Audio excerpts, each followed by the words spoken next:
All the second stage tanks now pressurized. Astronauts report it feels good. T-minus 15 seconds. Guidance is internal. 12, 11, 10, 9. Ignition sequence start. 6, 5, 4, 3, 2, 1.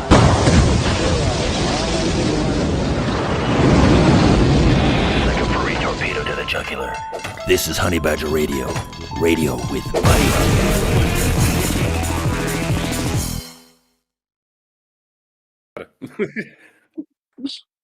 Hello and welcome to HBR Talk 399, How Misandric Can Women Be? I'm your host, Hannah Wallen, here with Nonsense Annihilator Lauren Brooks and the personification of perceptivity, Mike Stevenson. Hello. We have Richard the Lionhearted, and we have the Doge in charge, Brian Martinez, working in the background to make sure everything happens. And tonight we're going a different route. We're going to be viewing some video, and the reason we're watching this, like this thing isn't something that I usually keep an eye on. I don't think I could stand it, but somebody that I follow shared this with me on X, and I thought, all right, I'll watch it. So I watched it, and then I thought a few more things. But I'll share those with you after I do what I gotta do. As always, Honey Badger Radio dishes out a smorgasbord of thought-provoking discussions, and as experiences both recent and long past have demonstrated, the provoked thoughts are fighting back. They've made it clear that for people like us, relying on third-party payment platforms like Patreon to fund our work is treading on thin ice, or building our house in the path of a rapidly growing wildfire. In light of this, we strongly encourage our supporters to switch at least their support for us to feedthebadger.com, the most stable way to help us out. And if you want to tip us directly instead of relying on any social media platforms tip jar, the link for that is feedthebadger.com/justthetip. And as always, the same risk applies to our social media platforms, which is why you should further provoke the thought police by tracking our thought-provoking discussions on honeybadgerbrigade.com, where you can find your way to all of our content, as well as a link to feedthebadger.com in the drop-down menu at the top of the page. So I went ahead and I watched it, and I decided when I saw it that the first video of these videos that I have, we absolutely had to have this on the show. And then I thought, it's not that long. It might not be long enough to make a show out of it. It's pretty short. So, and it doesn't look like it actually is featured as a short on their site. So this is actually the video that was shared with me on X. So I do have a couple of other ones waiting in the wings that are not about men, because mostly they don't talk about men. This is a queer culture podcast. So they mostly talk about women and sex and hamsters and weird shit like that. So I went through their shorts, the short videos, that is. But in any case, I was not. You went through their I'm shorts definitely and you not their found hamsters. Yeah, I'm definitely not their target audience. I will tell you that. But you'll see what I'm talking about when we see the video. So without further ado, we will start, and then we'll stop. I don't date men anymore. I don't see them as people. Now, this is what hooked me, right? Her saying, I don't date men anymore. I don't see them as people. Just picture for a minute if you had some podcast with a bunch of dudes sitting around that talked about women and dating, right? Bunch of straight dudes sitting around talking about women and dating. And, maybe they also had bisexual dudes and gay dudes on there, and all of them were talking about their life experiences, right? And being themselves and all that shit. And one of them said that. I don't date women anymore. I don't see them as human. What do you think would happen to their channel? You think it would be up for more than 5 minutes after that? It get taken down within 1 minute. Yes. Well, no, it depends how useful they are to the feminist movement. Because I'm sure that's the kind of thing that he who shall not be named has said quite a lot. It's something you probably hear in the manosphere all the time. The one that's full of Sudanese guys and other such Muslims who are sort of trolling everyone. Yeah, the kind of people you saw in Louis Theroux's documentary. Yes, I'm sure they would say that kind of thing for shock value, and that's why they're so popular, because they are useful to the feminist movement, because they are presenting the very demonized vanguard of the so-called manosphere that they want to present as what is normal.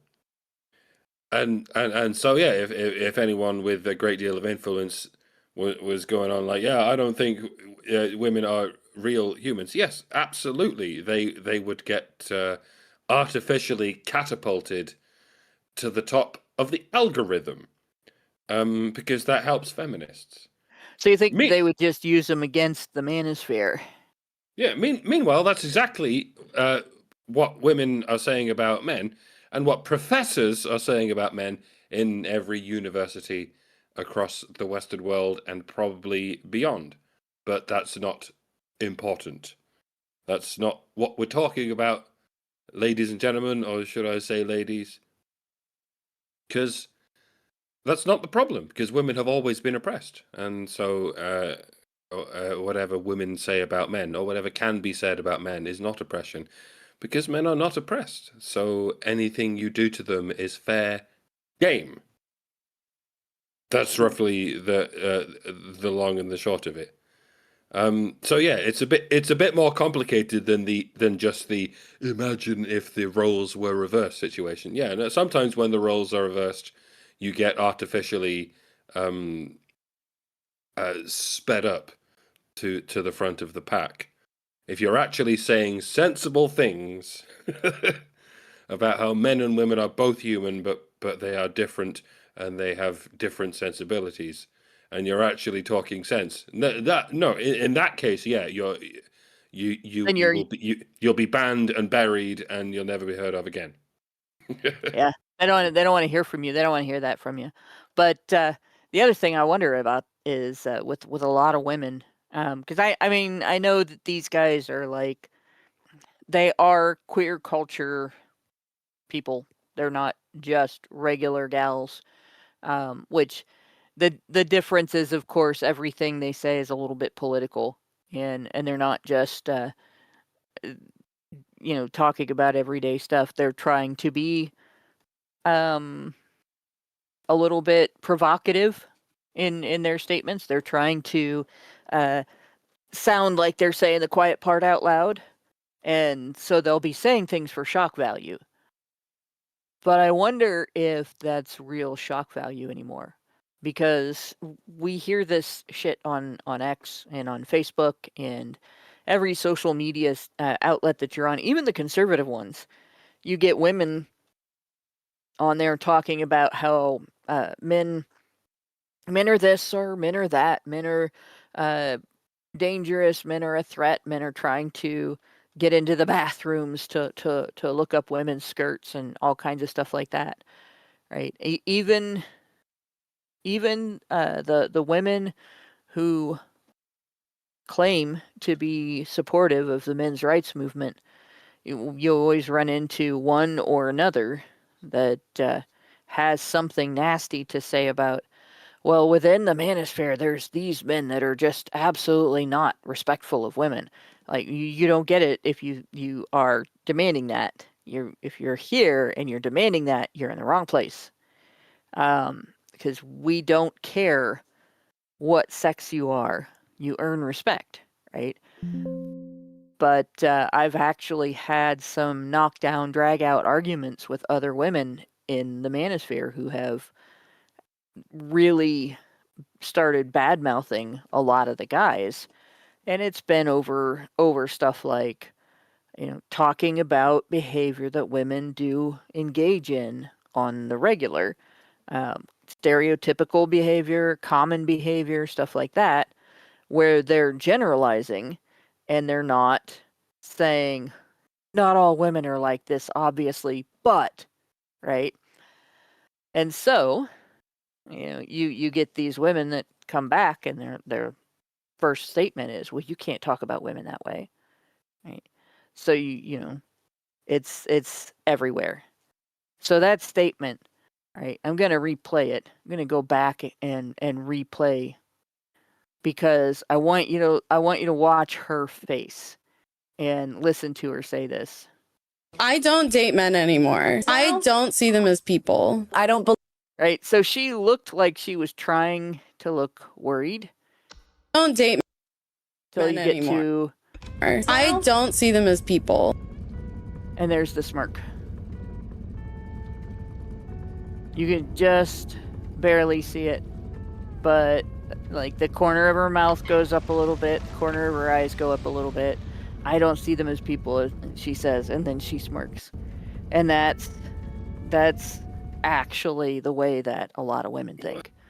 I have to play devil's advocate and ponder the possibility that she's joking or exaggerating, because she's on a podcast and she's trying to get clicks and she's trying to say something outrageous. Maybe. And there she thinks she said something that has shock value, right? Yeah, but it doesn't have shock value because most of the audience goes, yeah, absolutely, you go, girl. Like, I agree. Men are not people, but we're not on a podcast, and we can go ahead and agree with that anyway, because that's what we've been taught to believe in schools, not just in universities, but ever since we were prepubescent fucking Cabbage Patch Kids. We've been told that, men aren't people, men are oppressors, and women are the oppressed. That's two completely different kinds of people. Isn't it? Yep, the oppressors and the oppressed, two polar opposites, right? So we end up, I see stuff like this, and if it was just that by itself, it wouldn't have been that, it wouldn't have been on the show. If that's the only thing that was said here. But it wasn't, because there's the video. So let's go on a little bit here. I don't believe that they should even be allowed to vote. Yeah. Wow. Yeah. Wow. Yeah. So again, same situation. Maybe they're just trying to be outrageous, but again, to their audience, they're not outrageous. No, to their audience, they're not outrageous. But if you suggest for a moment, so I've got a GIF file that I periodically share. Actually, I can play it. This when I put this in comments in arguments on X, somebody usually gets really fucking pissed off. Let me see. I am in the wrong folder. I have too many folders here. But it is essentially the same statement, but it's backed up with a little bit of reasoning behind the statement. But not if I can't find the right folder. I'm in the wrong shitposting folder. Because I have two. You only have two? It's because it's a new computer. I've seen you walk the crowd on Twitter, Hannah. You must have thousands of folders of GIFs and memes. Yeah, I do. Well, I did on the old computer. So I have arguments for why women shouldn't vote, and you're about to see it.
tactical decision not to put a question mark at the end of that.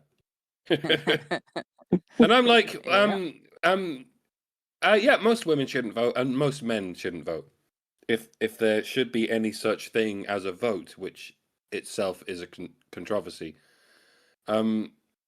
it should be along the lines of who has skin in the game, who has more to lose, and that's why historically the vote was given to landowners, or just property owners or business owners, people with that much skin in the game.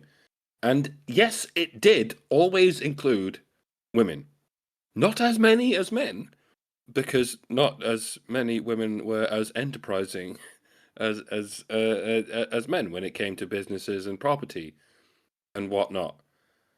But yeah, if we could get back to that standard, like the vote should be given to anyone who has skin in the game.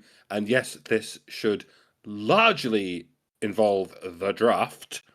Should there be such a thing as a draft, then yes, anyone who can be drafted has skin in the game. And so yeah, if women are drafted, then absolutely they should have the vote.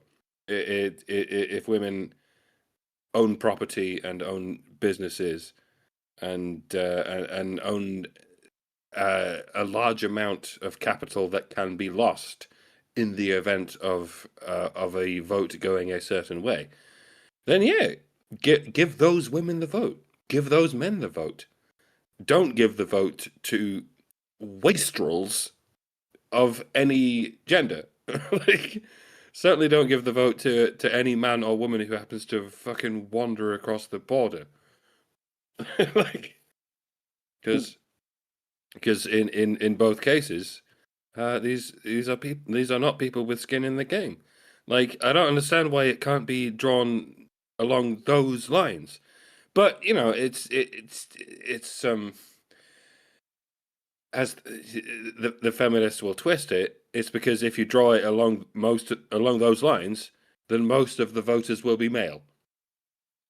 When it was originally drawn along those lines, the group most of the voters was most of less than 4% of the population, and that's not necessarily a bad thing. In that 4% of the population or less, the rest of the population was kind of dependent on them in a lot of ways.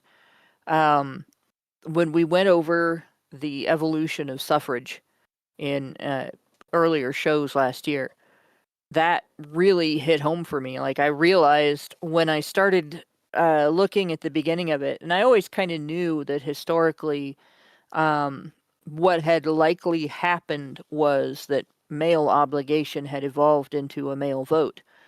But it was pretty stark. It was the original male vote. Male obligation was the original male vote. The fact that the barons had common counsel with the king because it was their responsibility to essentially conscript from among the people that lived on their lands.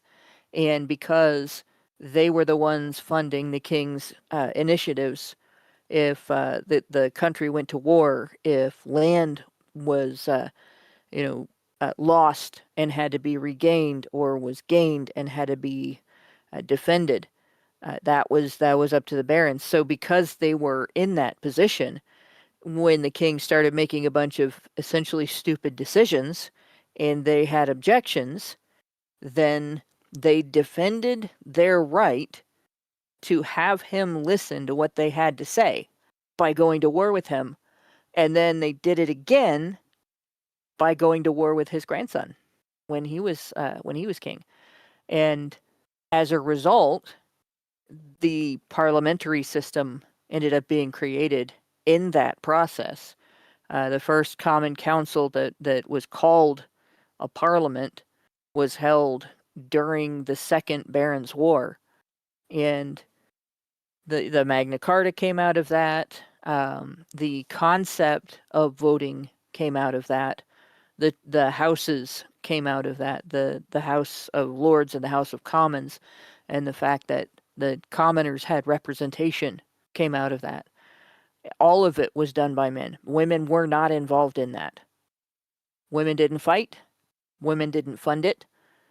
Women didn't do really anything except what they were doing already, which was taking care of their men. So for 800 years, men evolved this franchise step by step, little by little, with regulations and standards and practices that they brought into being. Voting was public. Everybody saw you cast your vote, and they knew, who to blame if things went south because they know how you voted. You couldn't tell your family you were going to vote one way and then vote another way. So if your wife didn't like how you voted, she knew when you got home what you had done because she was there when you did it. She was in the crowd. And if your neighbors didn't like how you voted, they knew. So it was a very weighty matter to actually do this, to cast your vote. And it stayed that way until it had been made private and it had been made more safe, easier to do, and more people had access to own land. And I think the real reason why it changed, although feminists like to give the suffragettes credit, the real reason why it changed was because the UK government could not send a bunch of men who couldn't vote to war and then have them come back and still not be able to vote. So it really, women never really earned the right to vote. Same in the United States. Women clamored for the right to vote. But politicians here, the reason they wanted to give women the right to vote wasn't because women suddenly understood all of the things that men understood about having a stake in the game. It was because they knew that women would vote for safety nets. They knew that women would vote for essentially more government power and more interference with other people's lives. They knew that women would vote for Gibbs. And they started doing it right away, like within the first 10 years of women getting voting rights. They were electing politicians that created more social programs, right? More social welfare programs, more safety nets, more regulation, and it's gotten worse ever since.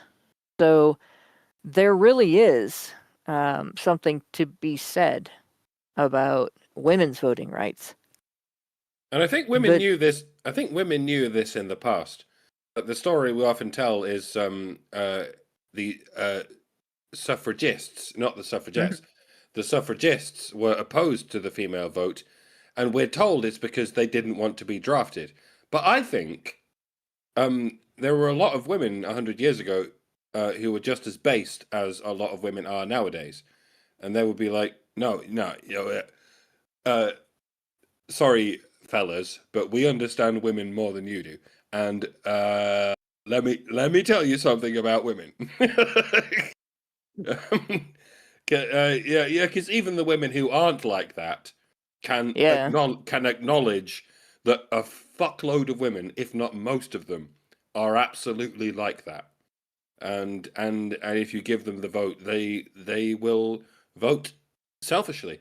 They will not vote in the interests of the collective. And yes, I know a lot of us balk at the idea of collectivism, but that is what a country is. A country is an exercise in collectivism, and it can be hideously corrupted by people who take collectivism in a certain direction, as in women good, men bad. And I think women knew this. I think women knew this for most of history, because women have spent most of history convening with each other, and so they know what women are like better than men do. Yeah, I will give them that. Women know women better than men know women, and so we should be listening to the women who are like raising the flag and going, oi, oi, beware women's nature. Women, the nature of the average woman is not prepared to deal with democracy because they don't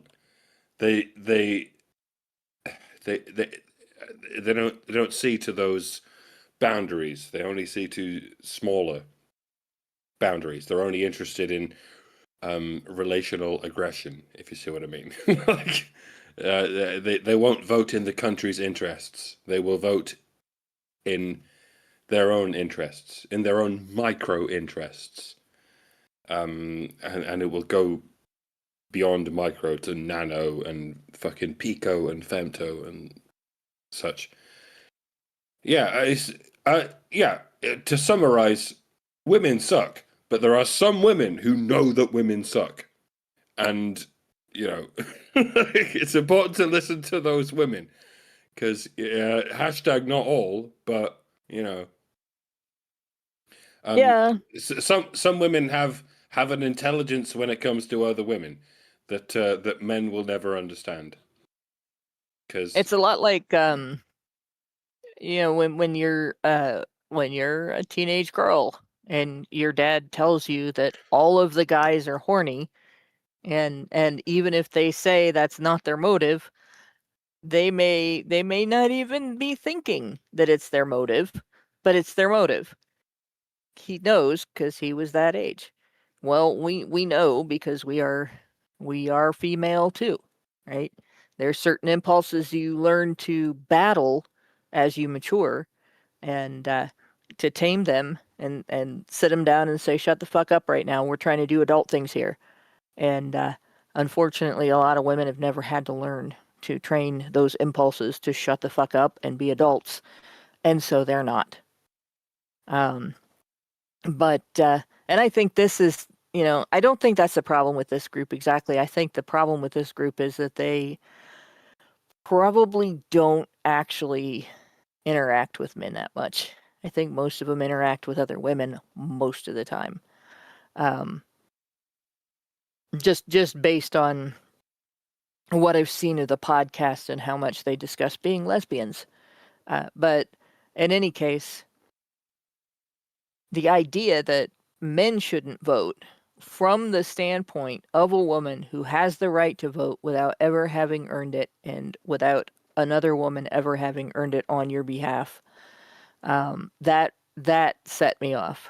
And it was then that I decided that, yeah, we're going to watch this. And then I just watched the rest of it to see what it was. But it's not a matter of it being offensive. It says a lot about what we are not teaching young people in school, what they are not growing up learning. Because I bet you, if you asked these women how voting happened in Western culture, in the UK, in the US, and all of the nations that used to be UK colonies, right? She won't be able to tell you. Not without looking the information up first and reading about it. I bet you she would not be even able to tell you where the concept came from in Western culture, how it evolved, who was the first group of people that voted. And she'd be assuming it goes back to ancient Greece or something like that, but not anything about the conflict that it came out of, and certainly not anything about why only men were doing it at that time for the most part. Cut it if not. Dang it. Let me go back. Vote. Yeah. Cut it if not. That's why we're in this situation, because they're voting. That's what I'm saying. See, that's why we're in this situation, because they're voting. That's literally, I don't even know what situation she's talking about. I'll go there. they're probably talking about abortion because this was obviously cut from a longer podcast. But everything that's going on in politics today has happened because women have voted for 100 years. People think that the economy is wrecked and taxes are so high and the war machine has become so intricate and complicated and powerful. The bureaucracy has become so all-encompassing because men screwed it up. Men are in power, right? So men must have screwed it up. But women voted for it. Women are the ones that voted for it. They're the wrong women, Hannah. They have the wrong ideas. They do the wrong things. They vote for the wrong people. And none of the consequences will ever fall back on these women who, Yeah. don't like these people. Yeah. And see, that's just it. They will, oh, it wasn't us. It wasn't me. I didn't do it, right? Mm-hmm. But I'll bet you what they're talking about, I'll bet you what they're complaining about is something that was taken away. Yeah. Right? Some bit of bureaucratic bullshit, protection of something, a safety net, or like I said, abortion, which hasn't really been taken away. There are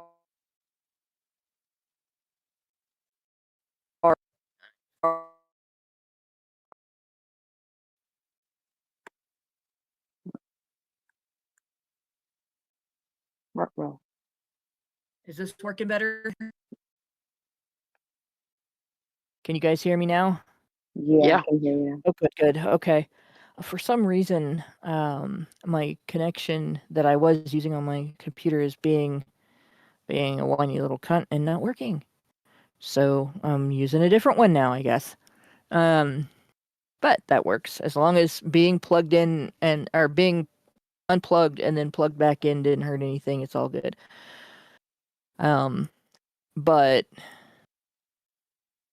But yeah. So I lost my train of thought dealing with the stupid sound. You were saying that the woman wouldn't know where the vote came from. Yeah, that they didn't know where the vote came from. I think it turned my sound way up. Like super high.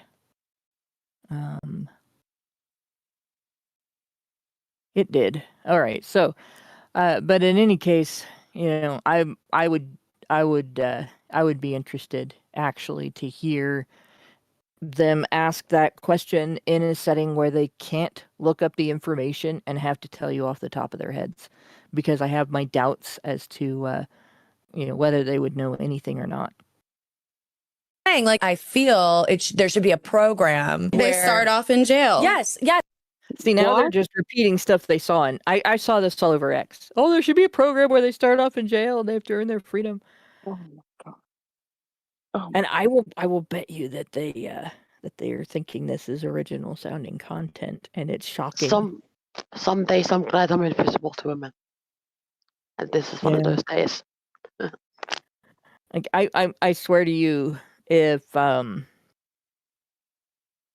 these women or women like them controlled the world, then the world would start out in the Hell Comes to Frogtown environment. You'd be living in Hell Comes to Frogtown. That would be it. They would get rid of almost all of the men. They would keep a small portion alive for labor and breeding and blah blah blah. And those men would be slaves. It'd be like no man at this, or it'd be like no man at this point. It was an Australian movie. Yeah. Yep. But and you have to ask yourself to what degree such a society could work. And weirdly enough, like if all men were born in captivity and they had to work their way out of it, and once they did, they became the alpha males, the 10%, shall we say, of males who get to pass on their seed. I mean, it's not impossible. It's dystopian, but by any sense. It would be kind of, well, it would be like the reverse Handmaid's Tale. It's so ironic that feminists have been pushing this whole Handmaid's Tale narrative for so long, while they've simultaneously been pushing for the opposite of that, where, as this lady is describing, men are born into captivity, and they are only allowed to compete in the reproduction of the human race if they do exactly as they're told from the cradle to the grave. And if they can figure out how to make this work, they can still do it. They could still have a society where the men who make it through are in charge. Like, this could still be a society where men are the presidents and the senators and the members of parliament and so on, because they would still be under the thumb of the narrative. Dare I suggest that this is the world we already live under? I was going to say, it sounds like you're Oh kind of my god! describing that. Is that going a bit over the top? Because if we're not already there, then we are already there. What? But how could a society be run by slaves? Surely that's impossible. Well, no, the Ottoman Empire was run by slaves. Allison did an exceptionally insightful series about this called Threat Narratives, which focused on the Ottoman Empire, in which that was exactly what happened. The Ottoman Empire was ruled by slaves, because slaves can be conditioned to do what they are told to do. And that's roughly what we have in the West. The West is run by men who do what they are told to do. And so it looks like, well, men run everything. So it's impossible that men are oppressed, even though they do what they are told to do by women. It's not. Don't worry about it. It's just this thing. And yeah, this can happen in all manner of combinations of these oppressed and not oppressed groups, as we're seeing nowadays with this intersectionality thing, with this intersection of oppressed and not oppressed groups. Like, there are people who we have declared can never be oppressed, and so no matter what we do to them, they can never be classified as victims of oppression.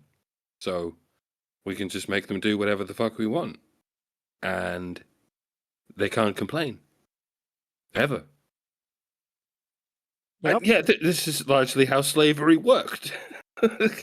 It's difficult to get across because to modern people, because it gives the impression that this can be done to men in the modern age.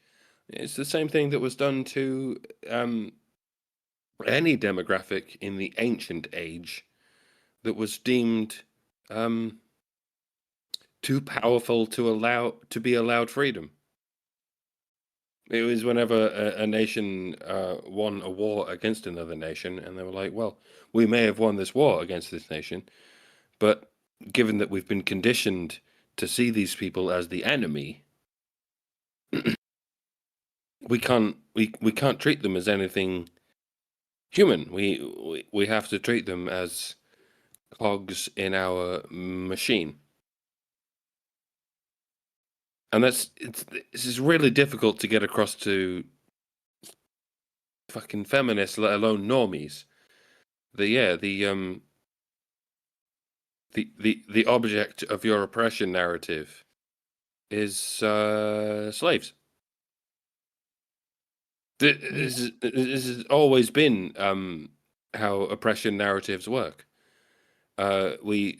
We're fighting a war against these people, and so we see them as oppressors of us.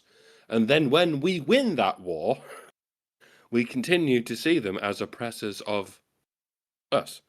And so we can only treat them as slaves. If we treat them as anything less than slaves, then they will oppress us. And this gets really complicated. Nowadays, that we have this network of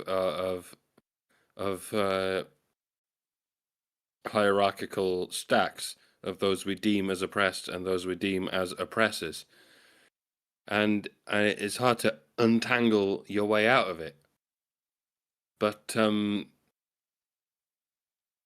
yeah, it seems the most ancient of these narratives is the idea that men oppress women. It's been going on for a really long time, folks. I mean, I know when we talk about it in terms of feminism, we're like, it's only been going on for 100 years. No, no, young bucky. It's been going on for at least 1,000 years since the inception of romantic chivalry. I mean, romantic chivalry is like the roots of the tree of the problem. Romantic chivalry is we should prioritize women. And then it became gynocentrism, the trunk of the problem, where women are the center of everything. Beyond that, it goes to feminism, the foliage of the tree, where we don't just prioritize women and centralize women, we take away every right and every power that men have. And maybe there's a stage beyond that, beyond the branches. Maybe there's a leaves stage beyond that, where we just kill all the men and see what happens.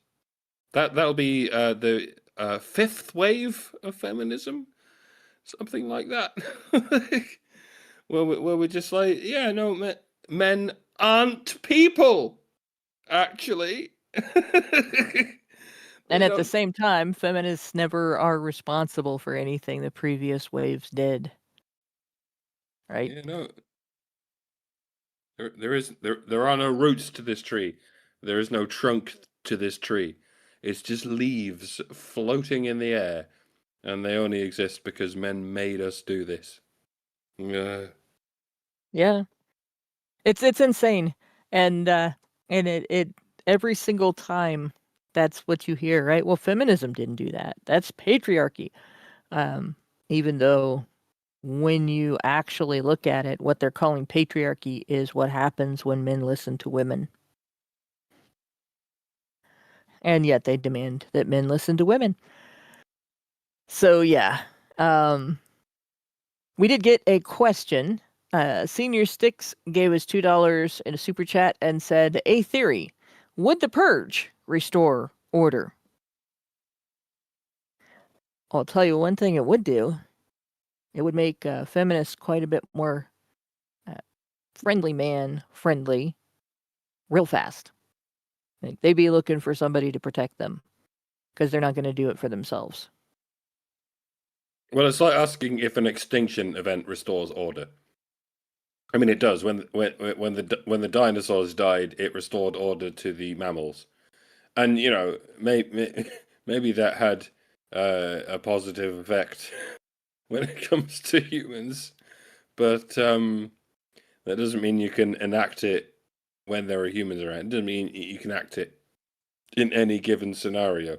I mean, there have been at least 5 extinction events, and they've all resulted in everything working out for the best in when it comes to the species who survived.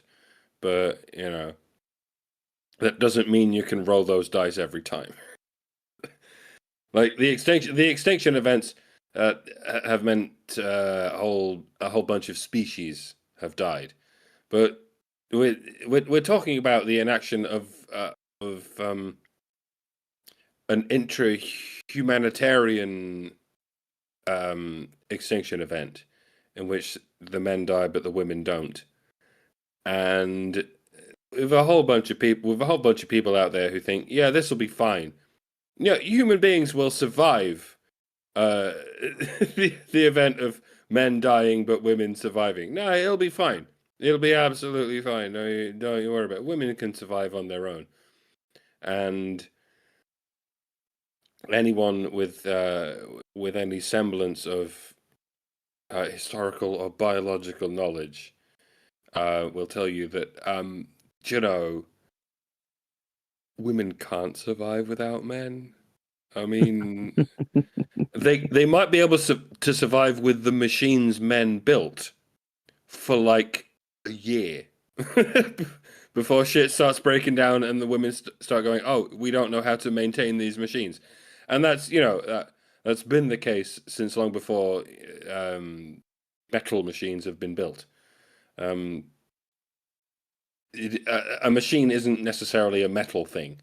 A machine is any semblance of moving parts, and ever since the Stone Age, men have been able to build this machine of moving parts. The moving parts being humans. Yes, it's a machine made of humans, and this is how we drew ourselves from the Stone Age to the Bronze Age, and then the Iron Age, and then whatever the fuck age this is. And Well, we went through the space age, and now we seem to be in the nutcase age. and it has Yeah. it's all been brought to us by men, all of it, like with almost no exceptions. If women without men would die within a year, and that's generous. Men without women, all they need is an artificial womb. That's all they need. Bear that in mind, ladies. I keep telling you this. Like we are one technological advancement away from having no need for you whatsoever. So please, I love you. I really do. I hate myself for loving women as much as I do, but I kind of do. I want to see you continue to exist in this world because I think it would be a bit bleak without you. But yeah, it is possible. It is absolutely possible that men can exist without women as soon as they discover that technology. So don't push us, ladies, please, for the love of God, because we're this close. You can't see the fucking gesture I'm doing, but it's a bit like the Italian hand gesture. We're this close. Don't fucking push us, because you know there are many futures ahead of us, and there's one where there's nothing but men, because we figured out how to get along without women. You don't want that future. Well, maybe you do. Maybe that's the Warhammer 40,000 future, where we'll live for another 38,000 years, like worshipping some kind of human god as we explore the universe. But yeah, that's a world with men but no women. A world with women but no men will not survive for like a month. And I'm not even hedging myself when I say that. If every man died tomorrow, y'all would be dead in a month. And I think I'm still being generous. And that's if it's not the dead of winter. Yes. Because in the northern areas in the northern hemisphere and the southern areas of the southern hemisphere, you would have women freezing to death due to lack of power to run anything that produces heat. There would be no electricity for the hospitals because it's like in power plants the percentage of employees that are women that are not in human resources is extremely low. It's like less than 5%. So you would have, and that's at some power plants.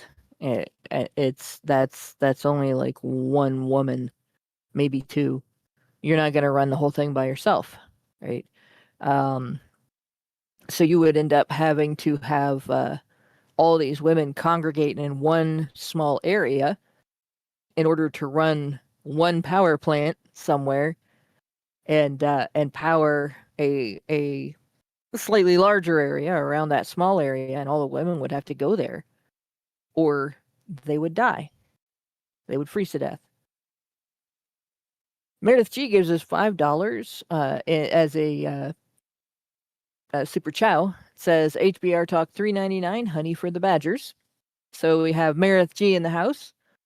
But yeah, the HR manager, Senior Stick says the HR managers can get together and figure it out. The HR managers will get together and figure out how to make the machine more politically correct. Oh, shit. Like start off in jail, start off with no rights. You actually get none, and then you can earn them. Then a woman. This is the funny thing. They think that men have their rights respected under the law. Right? They think that I guarantee you they think you have it easy when it comes to reproductive rights, because it's illegal in some places now for elective abortion to be done. Right? Elective abortion is when there's not a medical need for the abortion, which is most abortion.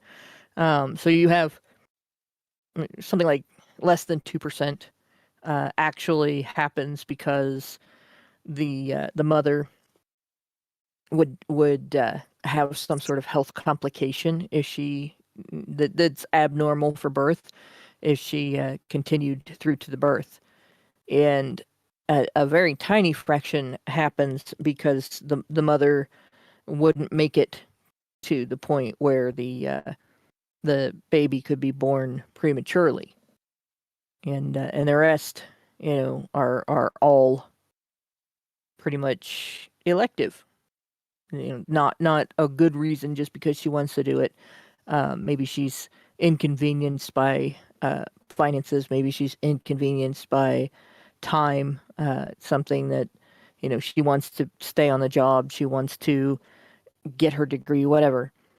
And wasn't thinking about that when she was on her back, right? But now that she's sitting in the bathroom looking at a plus sign or 2 bars on a pregnancy test, it's suddenly it's really important that she accomplishes these things before she has a baby.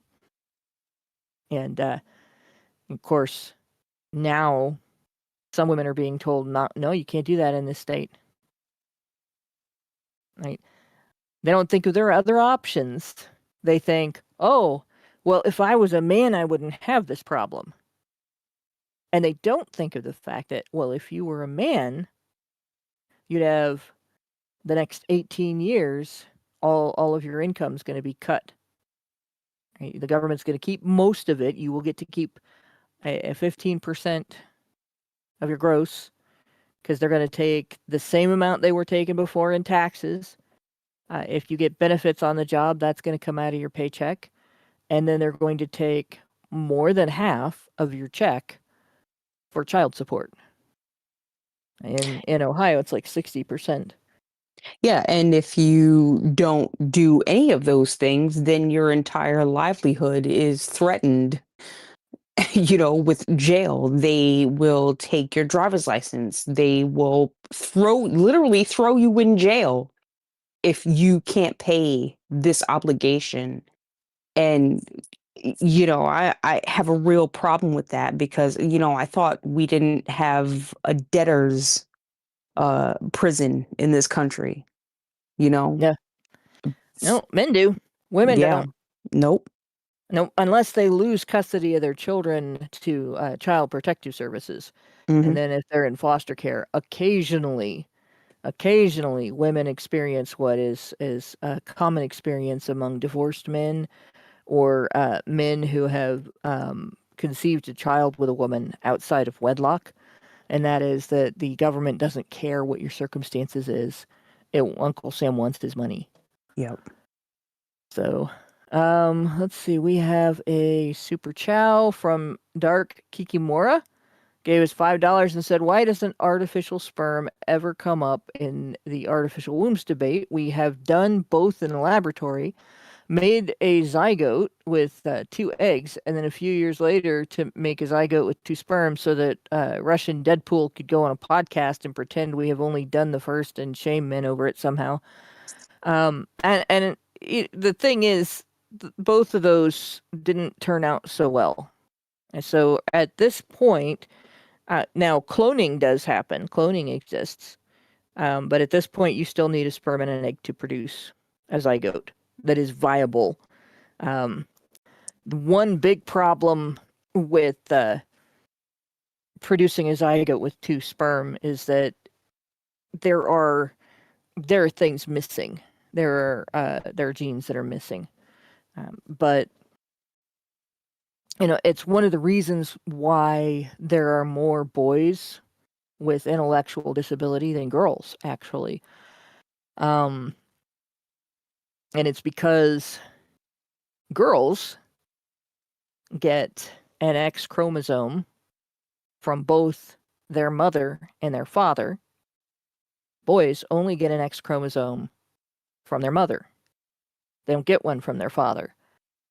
And so if there is a flaw, a disability-causing flaw in the X chromosome, then it hits the boy every single time, right? It doesn't always, it can be recessive on girls. And so it's more likely for boys to be born with certain disabilities because of that. And the funny thing is, there were feminists crowing about this on X a while back and got really good and mad at me when I pointed out that the reason that this happens is because most genetic flaws that cause disability are present on the X chromosome, not the Y chromosome. So, it's not exactly something you can say that women have the agency to cause, but it does trace back to women. It is still women's fault, if you want to look at it that way. But in the meantime, it also means that it is highly unlikely that you could put 2 sperm together and create a full organism out of it.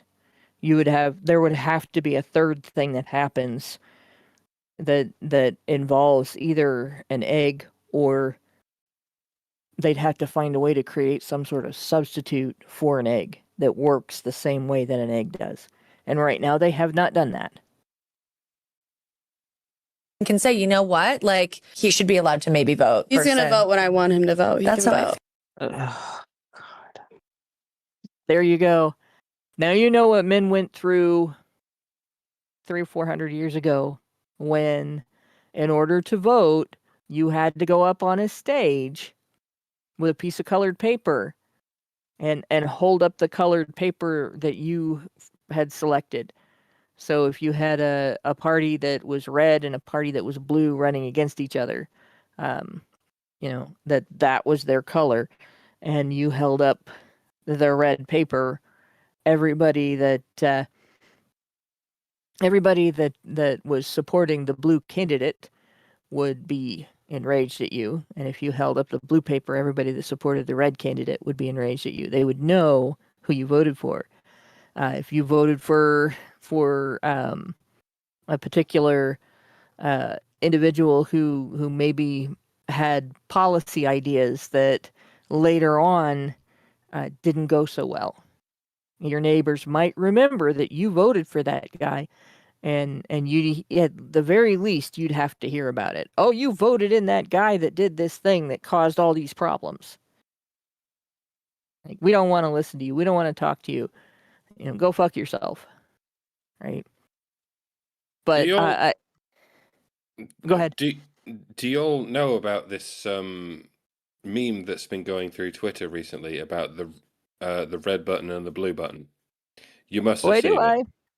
No. It's for anyone who hasn't. It's a thought experiment that what if everyone anonymously was presented with an option to press the red button or the blue button, and they pressed it anonymously, and no one would ever know about it. And if less than 50% of people press the blue button, then everyone who pressed the blue button will die.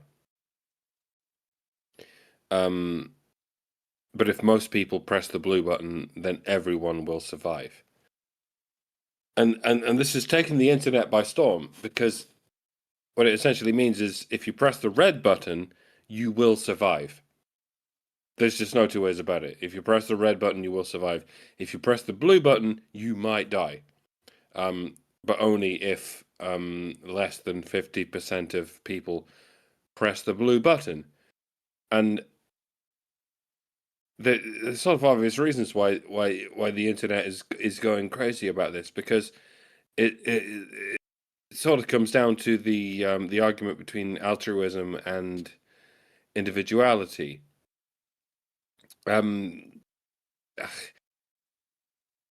not even that, because even pressing the red button can be an altruistic thing to do. Because if everyone pressed the red button, then no one would die. If only one person pressed the blue button, then that one person would die. But it's, for those of you who haven't heard of this meme, I'm gonna let you linger with what that means, because there's a reason this has taken the internet by storm, because it's it seems to be altruism versus individualism. But I mean, it's so difficult to summarize, but I feel like it has something to do with this men-women divide. I feel like women would press blue because they feel like it's the right thing to do, whereas men would press red because it's the right thing to do. because that will mean you survive. If you press red, you will survive. That's fundamentally what it means. If you press the red button, you will not die. You will definitely survive. But if you press the blue button, then you are casting yourself into the unknown. You might die or you might not die. It depends who else votes, who else presses what button. And it's like the trolley problem of the modern age, and it's but it's even more fundamental than that. And people, and this has divided people right down the middle in much the same way the fucking Iran war has divided people down the middle. It's you think such a simple logical problem would present a simple logical answer, but it hasn't. It's sort of have people going, well, if everyone presses blue, then no one will die. But if everyone presses red, well, it's not going to be everyone, so someone is going to die. And it sort of makes you go, all right, well, well, if I press blue, I might die. If everyone I know presses blue, they might die. And so I'll be like, well, I don't want to press blue, and I don't want anyone I love to press blue because they might die. So I'm going to press red. I'm going to tell everyone I know to press red, because then the only people who will die will be the foolish altruists who think they can prevent anyone from dying by pressing the blue button. And it's I don't know where I'm glad I introduced this point, but I don't know where I'm going from there. Well, But, I can elaborate a little bit on this, just because I've had some experience discussing it on X, and so there were some interesting developments with this problem, and part of it is that people think that the person they saw it from first originated it. I can't think of his name. Some guy on X posted this question, right? And he did not tell people that he stole it from Reddit. So I think if people knew that he stole it from Reddit, they would immediately have called it out as idiotic, because everybody knows that about Reddit. But since they didn't know that it came from Reddit, they thought that it was this great philosophical, intellectual question, and they began discussing it. And then this argument started over what he meant by everyone in the world, because he did say everyone in the world. And of course, there were many of us who were like, well, but he said vote. And voting is not something that you ask children and infants to do. So the people that are insisting that children and infants are doing this, that they're getting put in a booth, a private booth somewhere, and there's a red button and a blue button, and they might just push one or the other by chance. That's a bullshit argument, and it completely destroys the entire thing. It turns it, in my opinion, into a walking simulator, right? Because there's only one choice at that point. But then he came back a day after and said, "Oh yes, I did mean everyone in the world, including children and infants," which completely destroyed it for me. Because I'm like, that's not even a question. That's a walking simulator. Anybody who doesn't say that they're going to push blue at that point is going to be shamed for killing babies and so on. Hope you're pro-abortion, right? So I started looking, and of course, knowyourmeme.com had it. I asked Grok some questions. I used Grok as a search engine instead of Google, because Google has become very unreliable. And I was using Brave search engine, but Brave pretty much relies on the Google search engine. And actually, so does DuckDuckGo.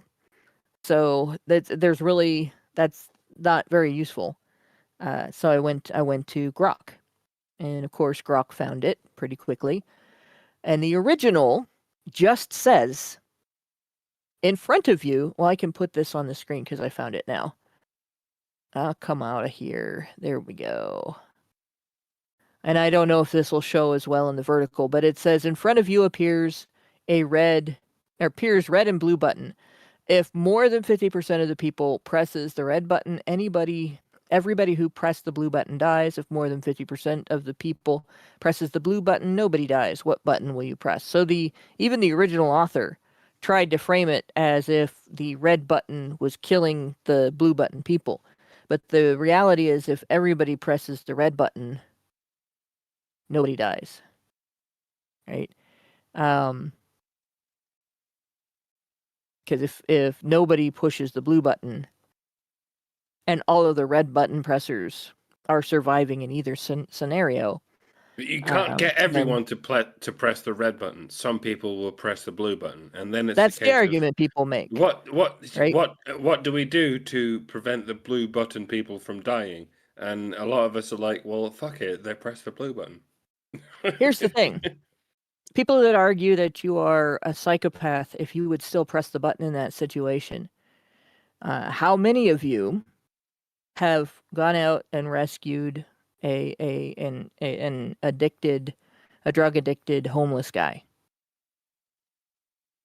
Because I would bet that the number is pretty close to zero. Right? How many have paid the rent at in someone's home because they couldn't pay their rent? Again, probably close to zero. In fact, a lot of the same people that will shame people for pushing red push red themselves 100 times a day on little choices like that, where it, based on this description, right? I'm going to go back to this other.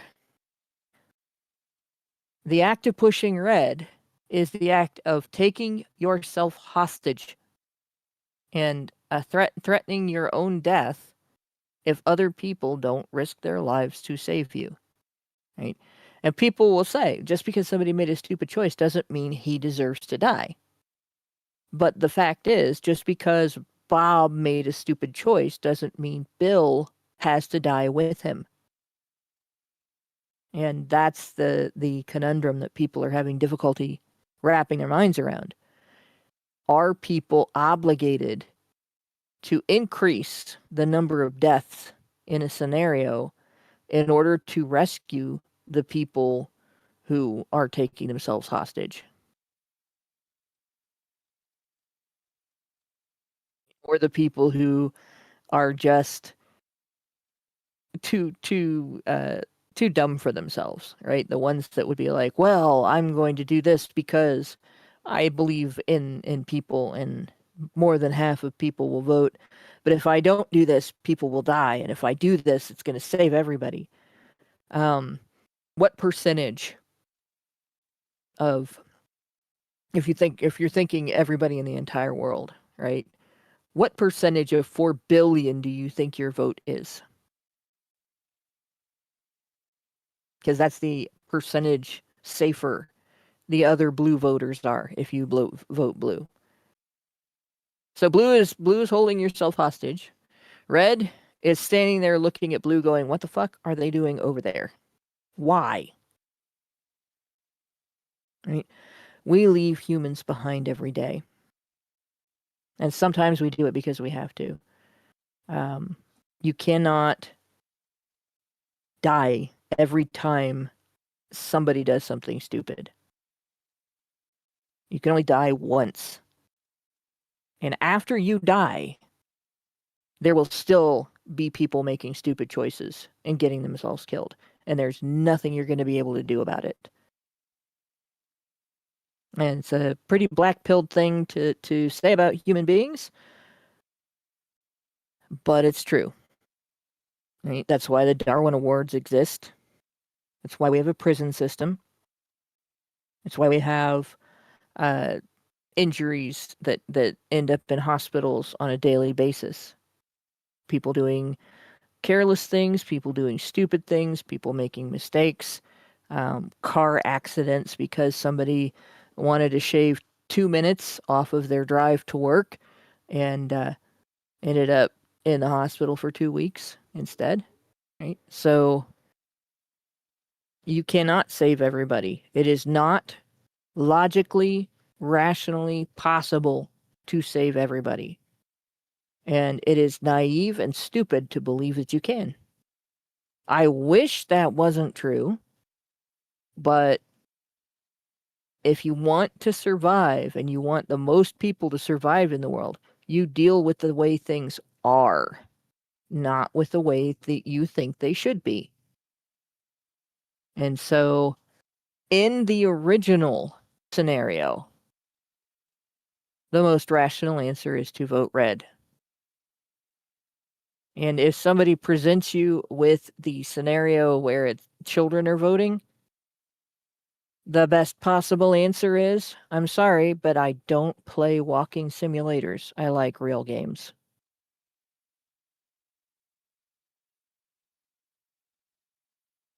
So there you go.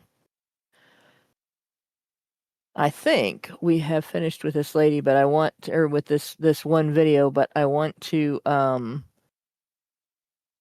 I just want to point out, you notice I start a lot of sentences with I think, I believe. Right? I looked into this and I concluded.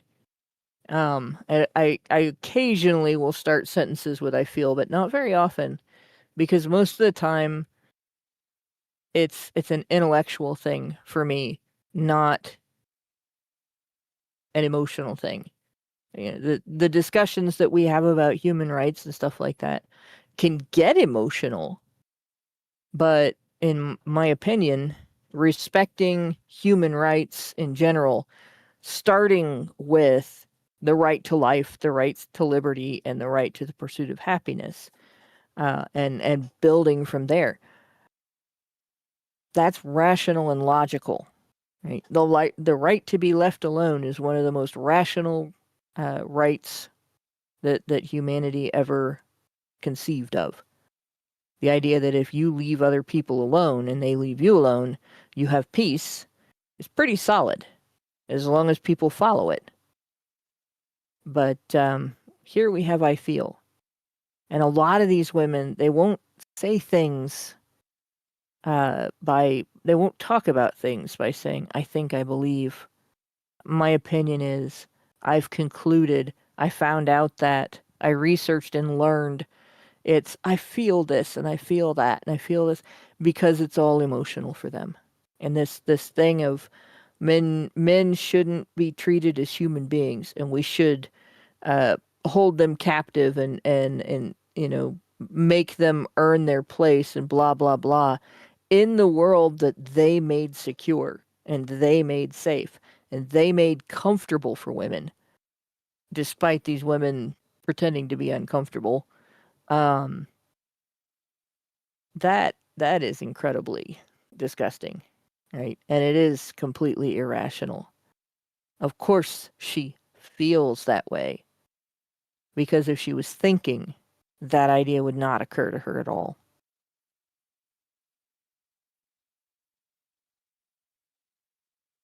And I believe this is... Sorry. I feel, and then they all giggle about it.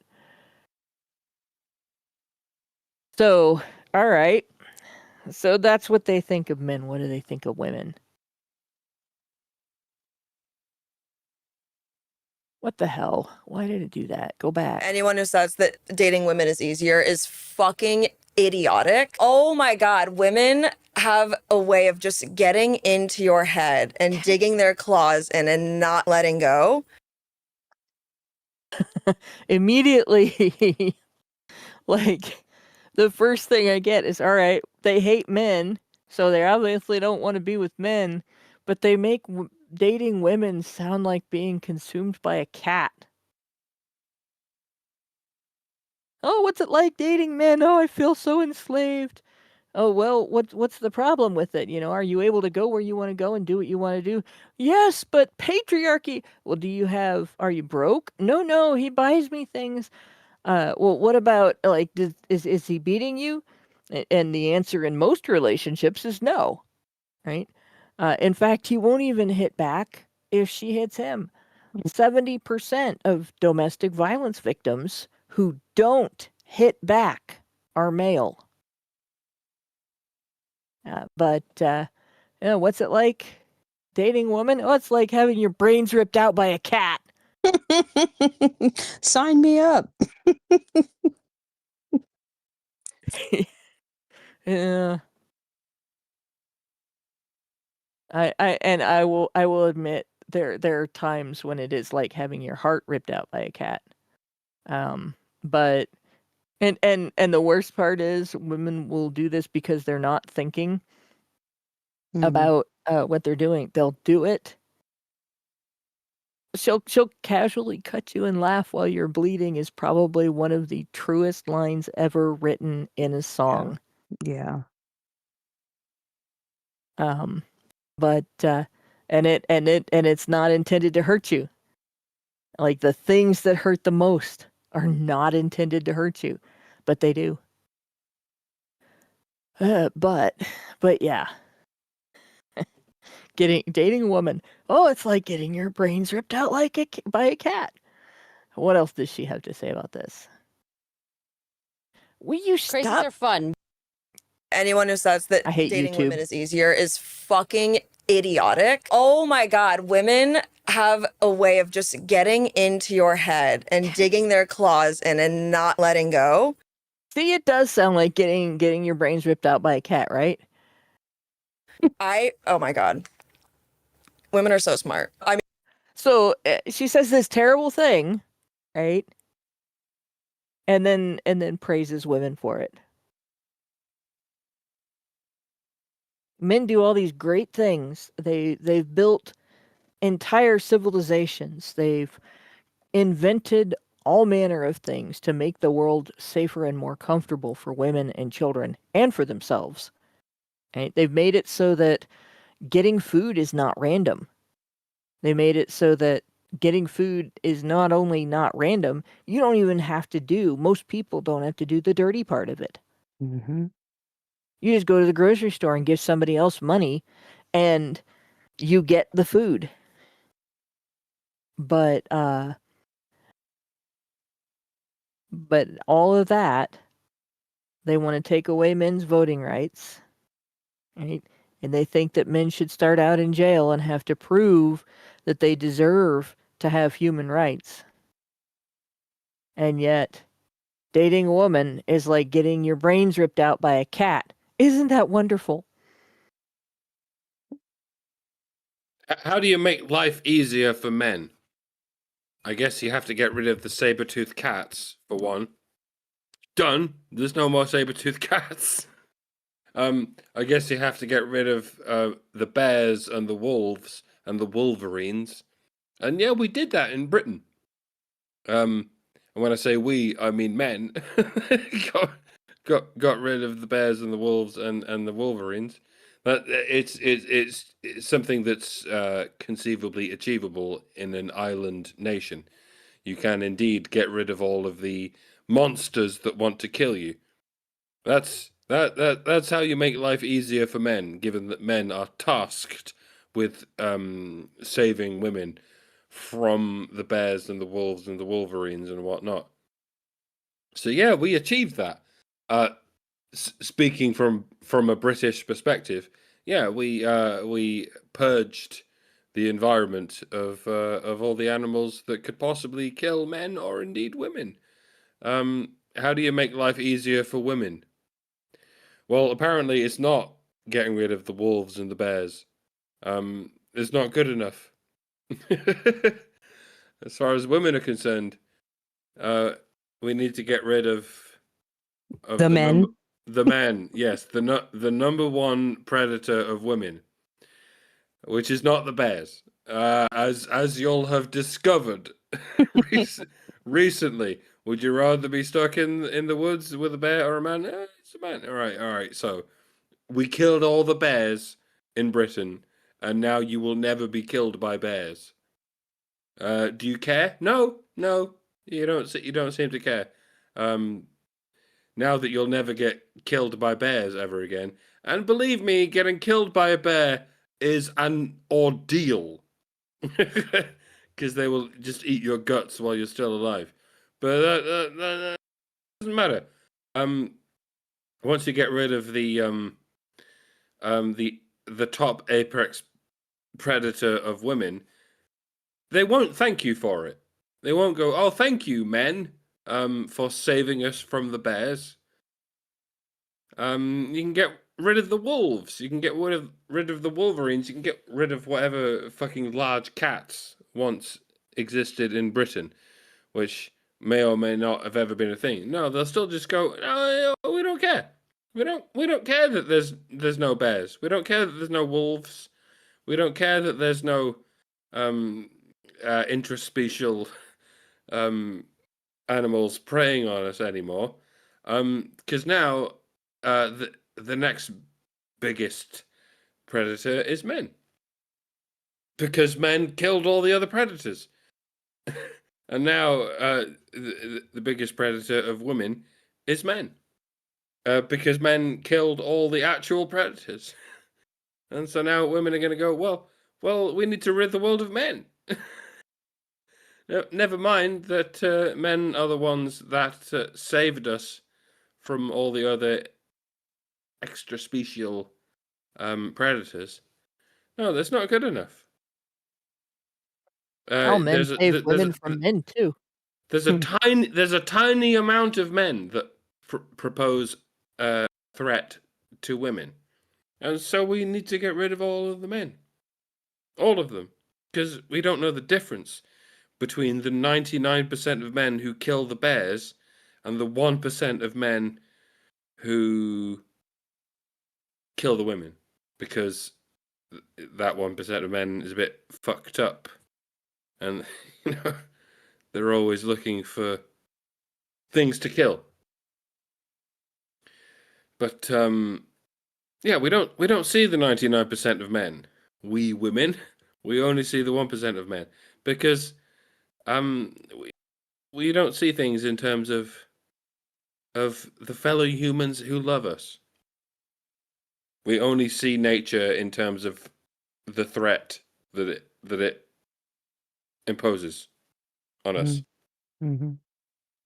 And the interesting thing is, there's really, if you look at crime statistics, right, the majority of violent crime victims are men, particularly with homicide. If the overwhelming majority of homicide victims are men.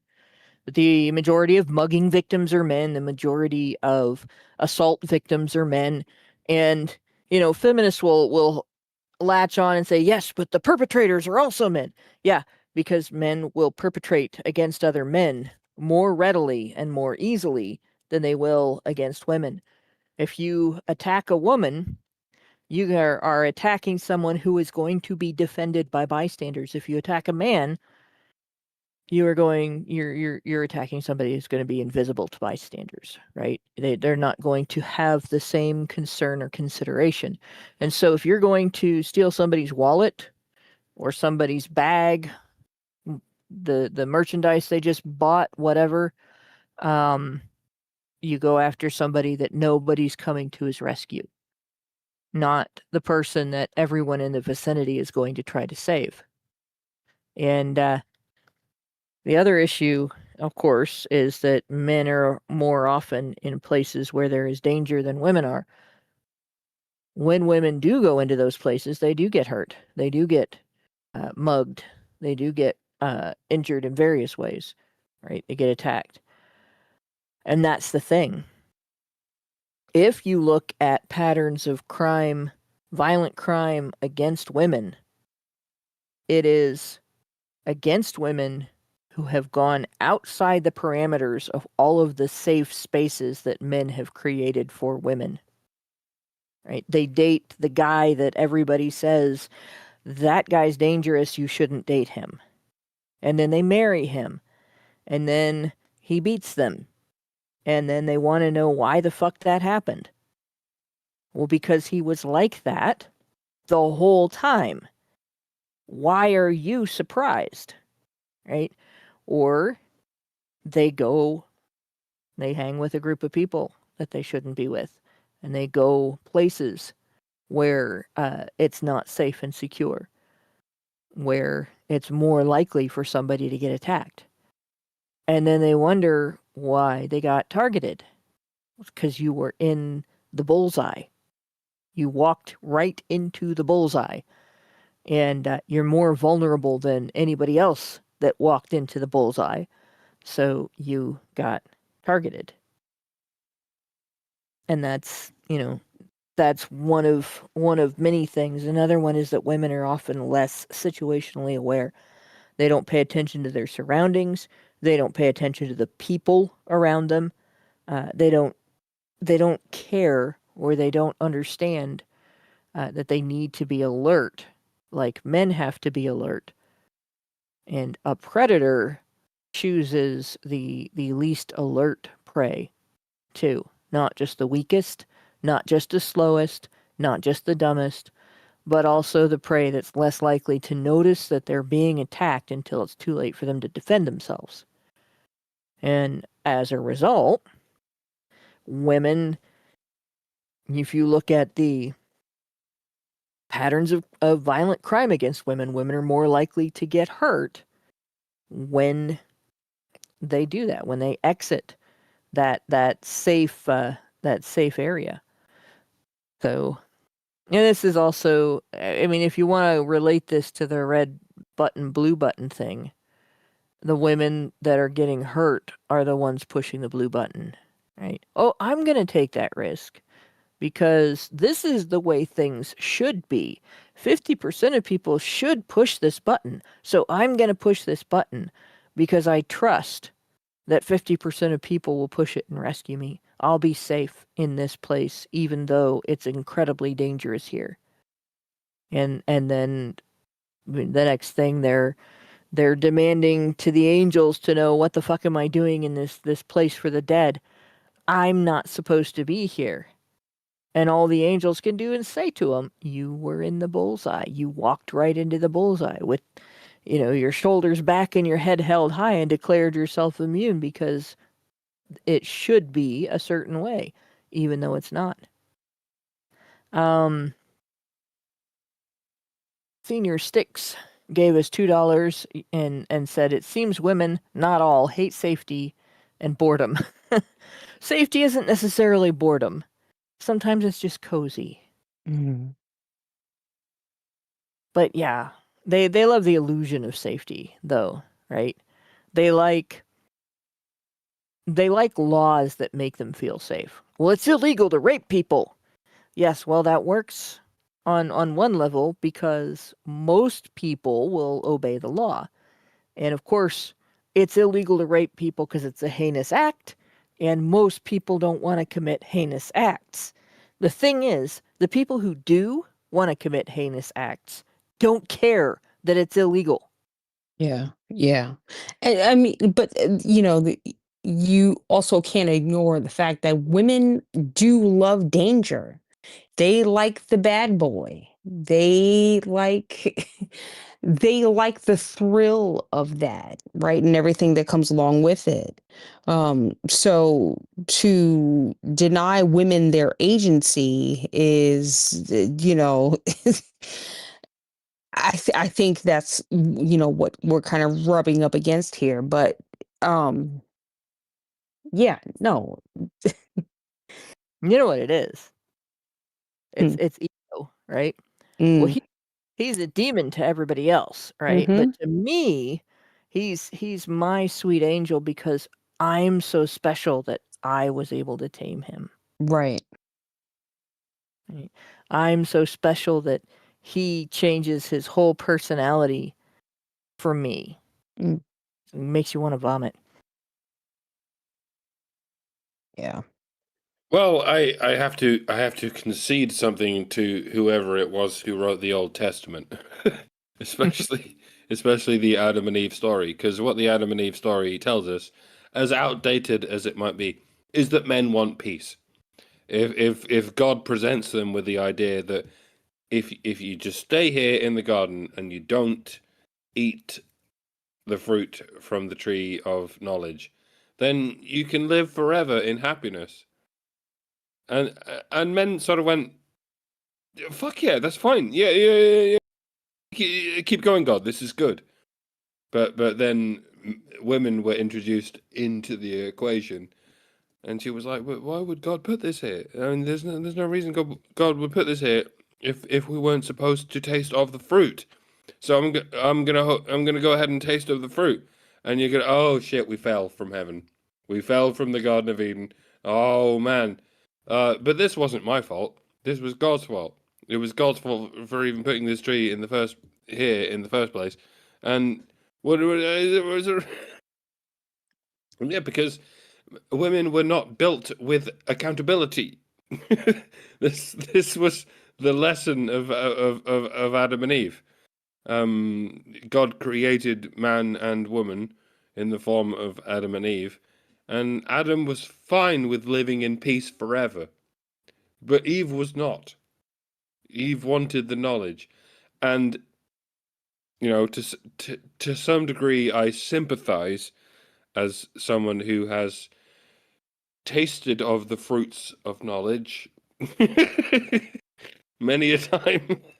And I'm like, all right, I get it, Eve. I get where you were coming from. Like, I'm like, I want to taste the fruit of knowledge as well. And in that sense, I'm just as guilty as Eve, and maybe that's because I am descended from Eve, as we all are.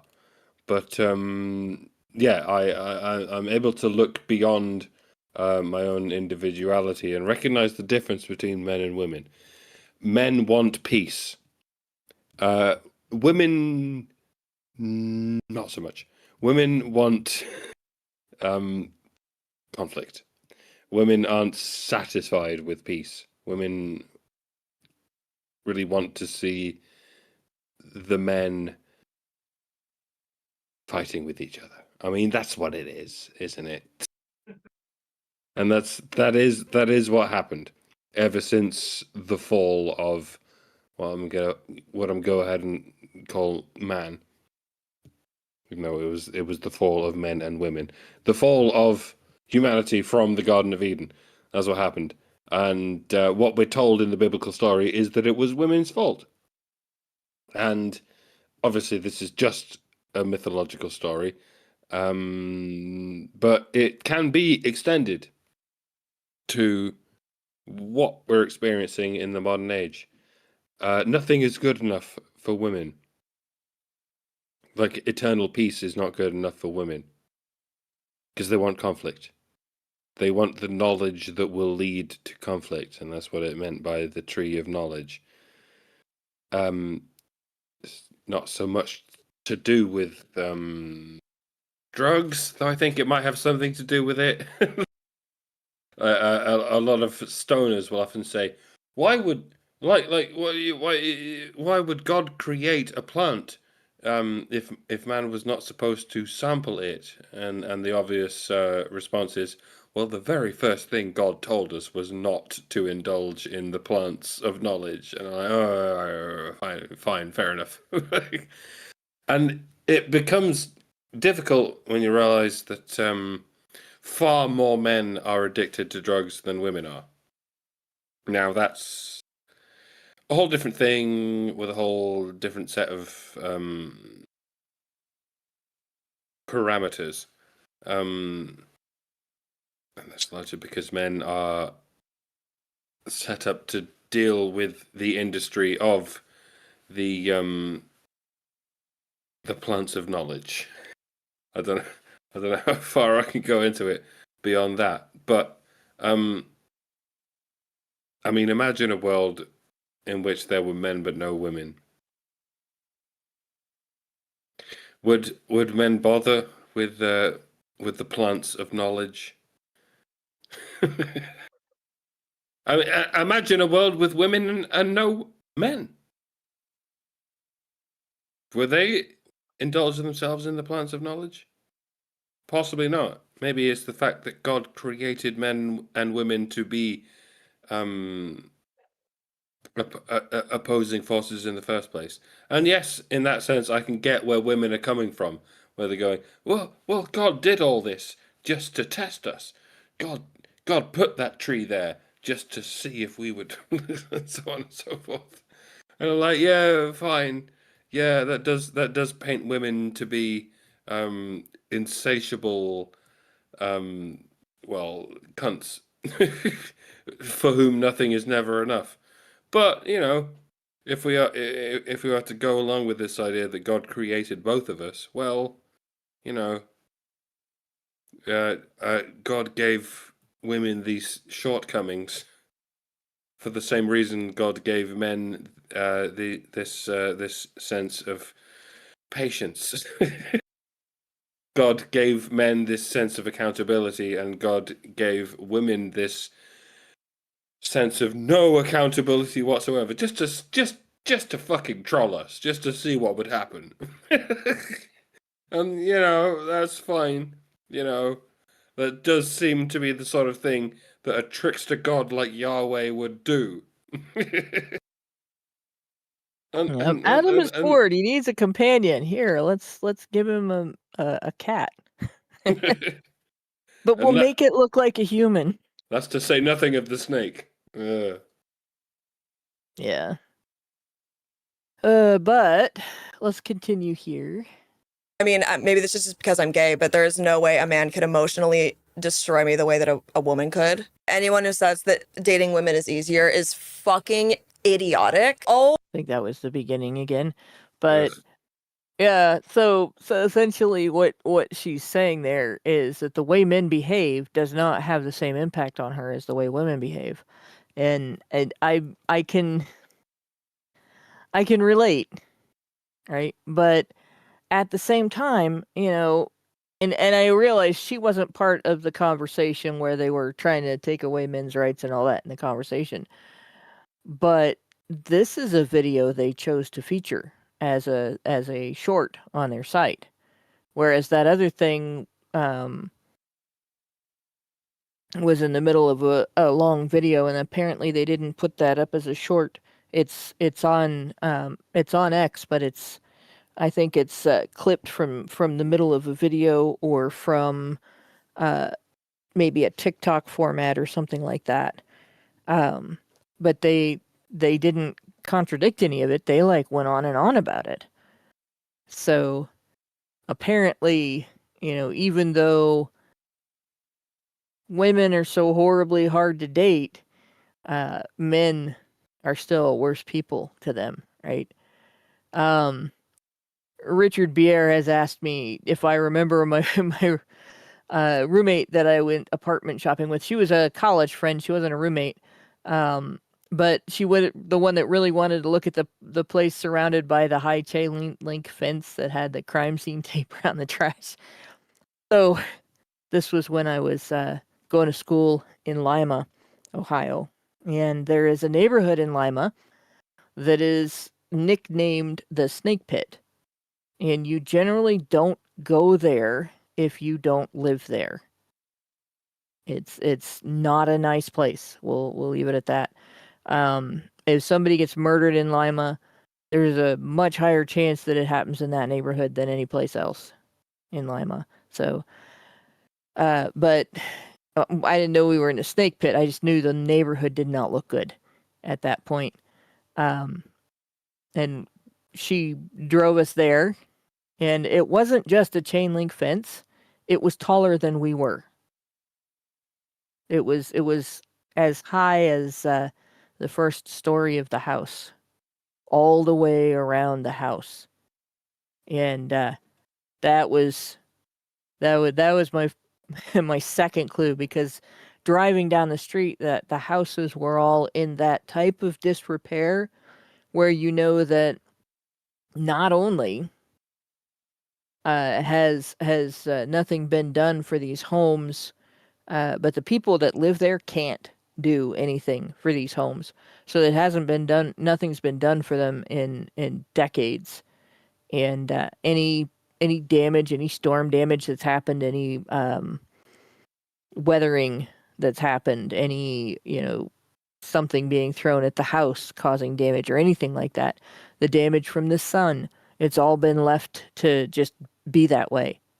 Anything that's falling off is going to fall off. And it's not going to get replaced. And probably everybody living in that neighborhood is paying rent, or they paid the same amount for their house that you would pay for a used car. So, she's wanting to look at this apartment, this townhouse apartment, and it is essentially a It's part of a 2-story house, which I think was a duplex, but I didn't get a good look at the house. I was too busy looking around the neighborhood. The things that set me off, really, besides the fact that it was a very badly deteriorating neighborhood, was the woman who couldn't walk straight that came over to examine the car that we came in, and police crime scene tape around the trash cans out behind the house. We ended up having an argument about the stupid trash cans because, I said, okay, that's it. We are leaving. We are getting out of. There is crime scene tape around the trash cans. And she looked at me and she's like, well, they're just trash cans. What's gonna happen? They're not dangerous. And I was like, what kind of a crime happens that causes the cops to put crime scene tape around the trash cans? Right? It's not. It says crime scene do not cross on the tape. It does not say illegal dumping here. Somebody dumped a body there, or somebody killed somebody there. Right? We're out of here. I had to drag her to the car and make her leave because she didn't get it. When we got back to school and we told the there was a guy in our friend group that was studying to be a cop. And I was like, she took me to this neighborhood. And I was like, I have never been in this neighborhood. And, this is what I saw. And as I'm speaking, his eyes kept getting bigger and he just kept looking over at her. And finally he was like, you almost got both of you guys killed. And it was just like, well, thank you for backing me up, but now it's even worse. I'm scared now. Where did we go? And so she gave him the address, and that was in the middle of the snake pit, where you do not go if you don't live there. Women don't think, right? They don't consider that the location where you are, just because there's not somebody right now standing next to you prepared to attack you, doesn't necessarily mean you're safe. If it looks like you might be easy pickings, you don't necessarily get the first attack from right next to you. And if you do, it's not going to be just one person. But yeah, she was mad at me for weeks after that too. She felt like that townhouse just slipped right through her fingers. Let's see. This is not the one. I'm going to go to this one because this one really. I did have a friend that went into her girlfriend's freezer and found a bunch of stuff with like people's names on it, including hers. It works. She found her.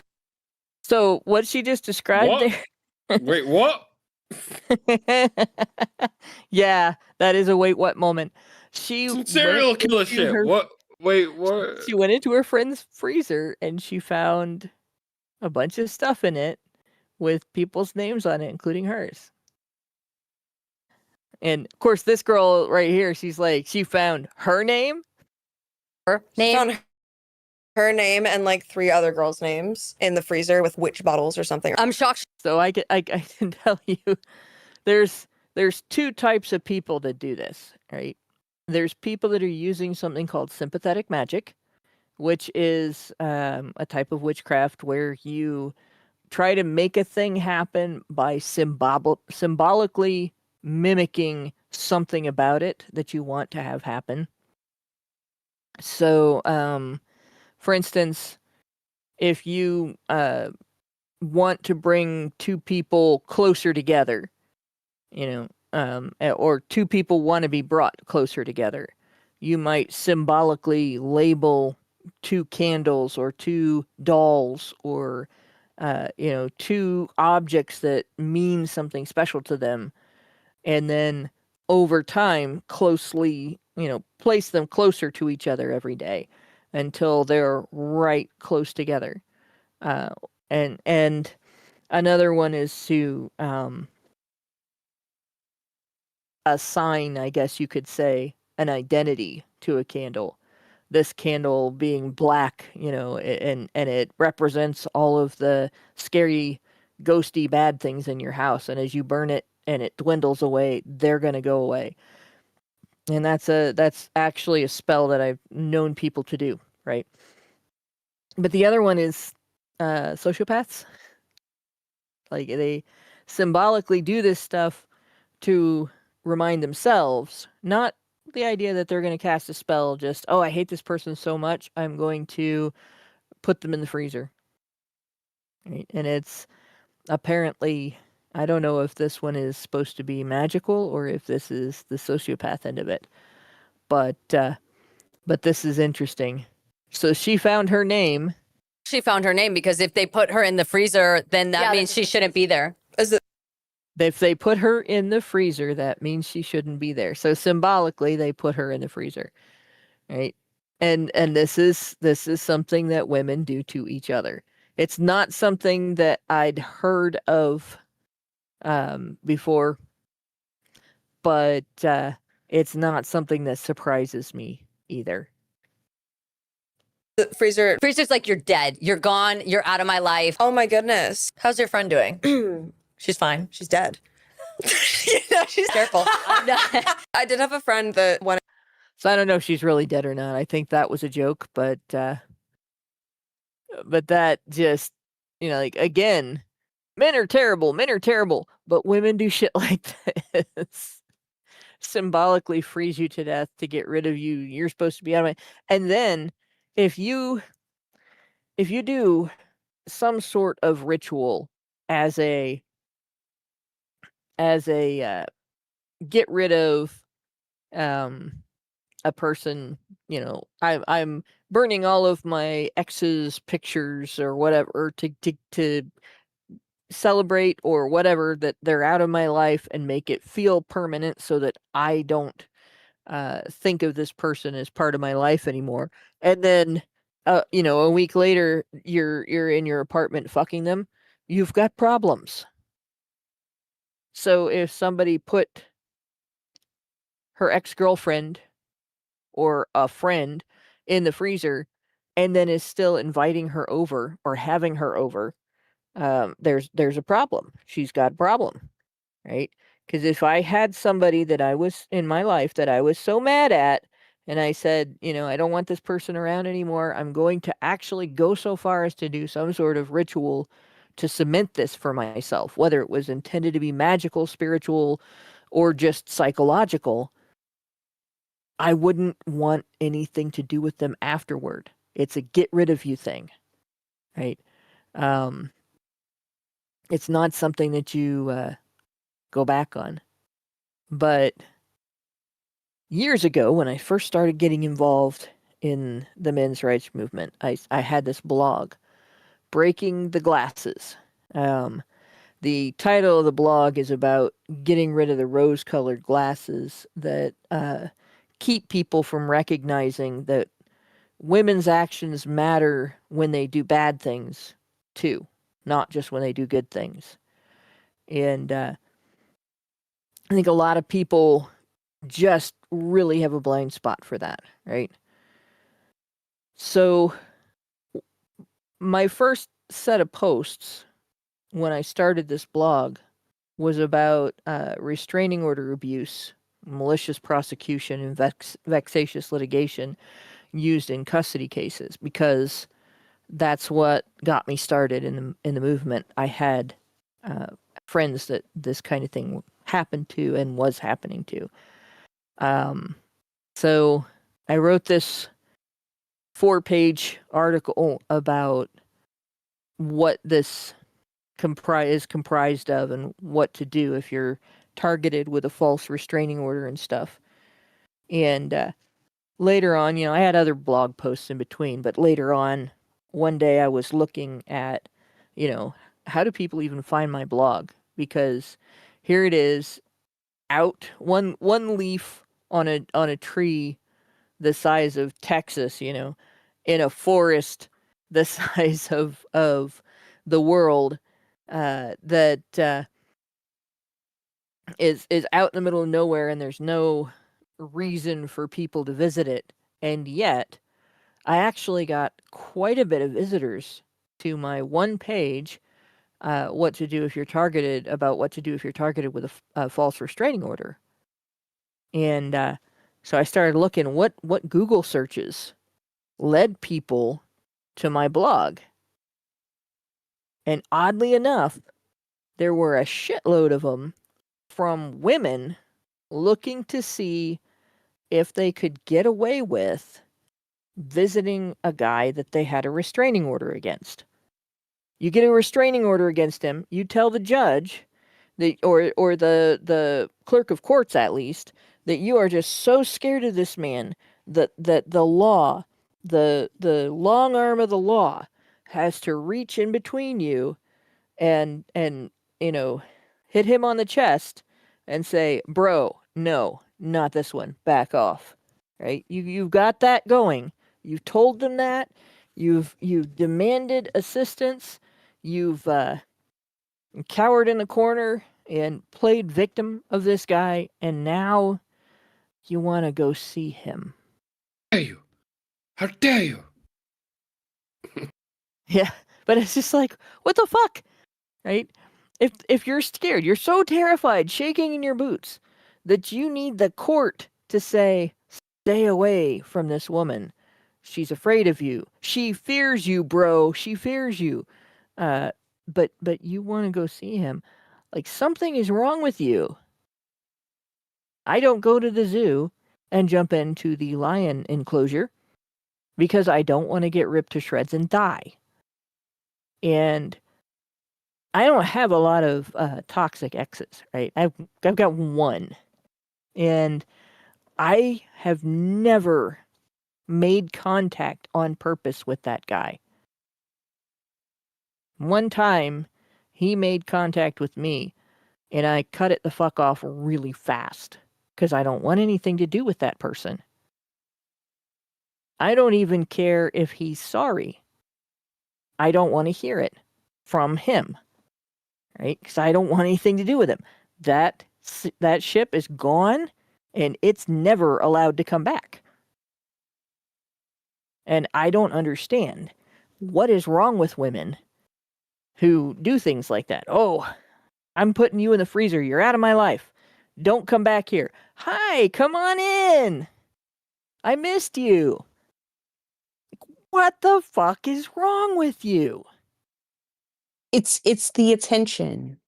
Women are narcissists at heart, right? They just want the attention from people, from anywhere, from anyone, from anywhere, at any given point in time. It's all eyes on me, and if you are not paying attention to me, then there's something wrong with you, right? It's sick. It's sick, and this is why I can't be around women. They're it's not a good time. It's Yeah, not a good time. women want a museum exhibit. They want to point to this man on a plinth where they can go, look at this incredibly evil man that I had to put up with. I'm gonna stay here. I'm gonna stay here inches away from this man on this plinth, and I'm gonna keep pointing to him, going, look at this unbelievably evil man whom I cannot turn away from. I survived the savage beast.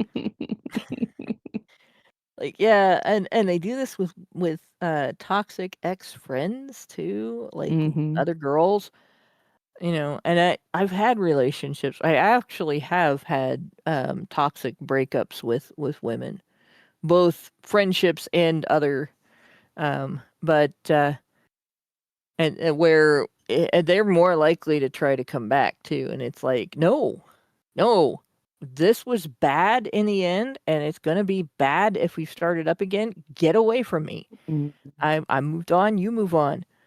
You know. I don't, like I said. It's a female thing. But I don't get it.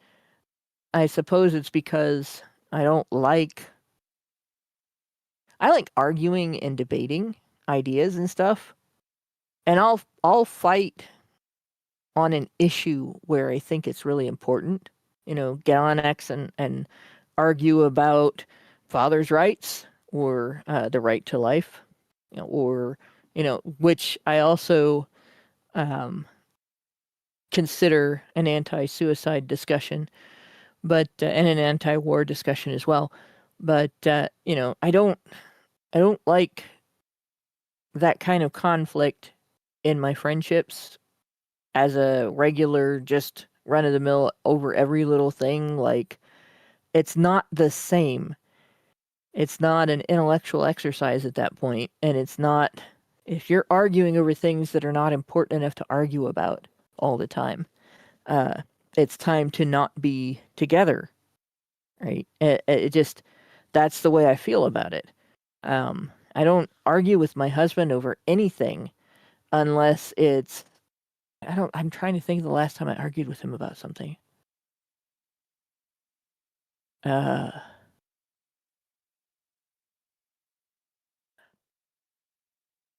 Okay.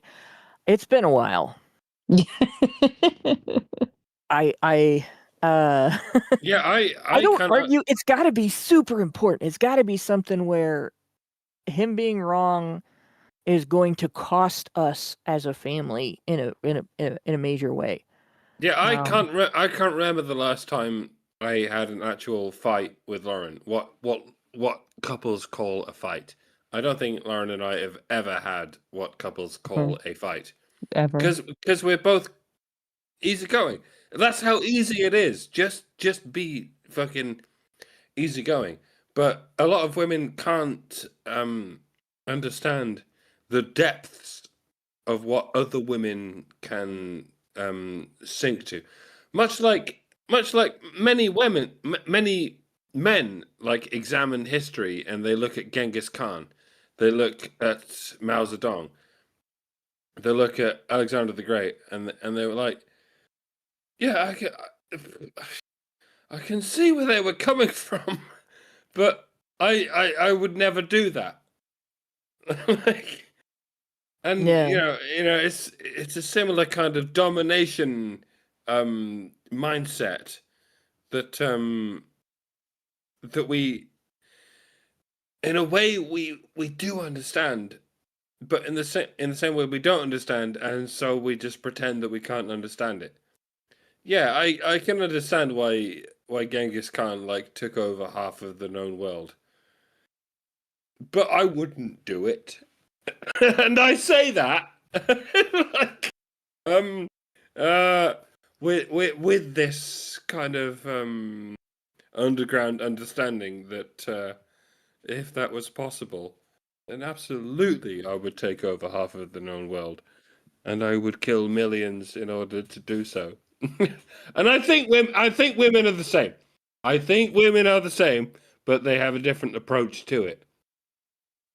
Like most They women, get someone else to kill millions for them well, instead. they'd get a man to kill millions for them. Yes, and that's Get a man to do it. that's we all have this thread of evil in our souls, and with men and women, it's simply different.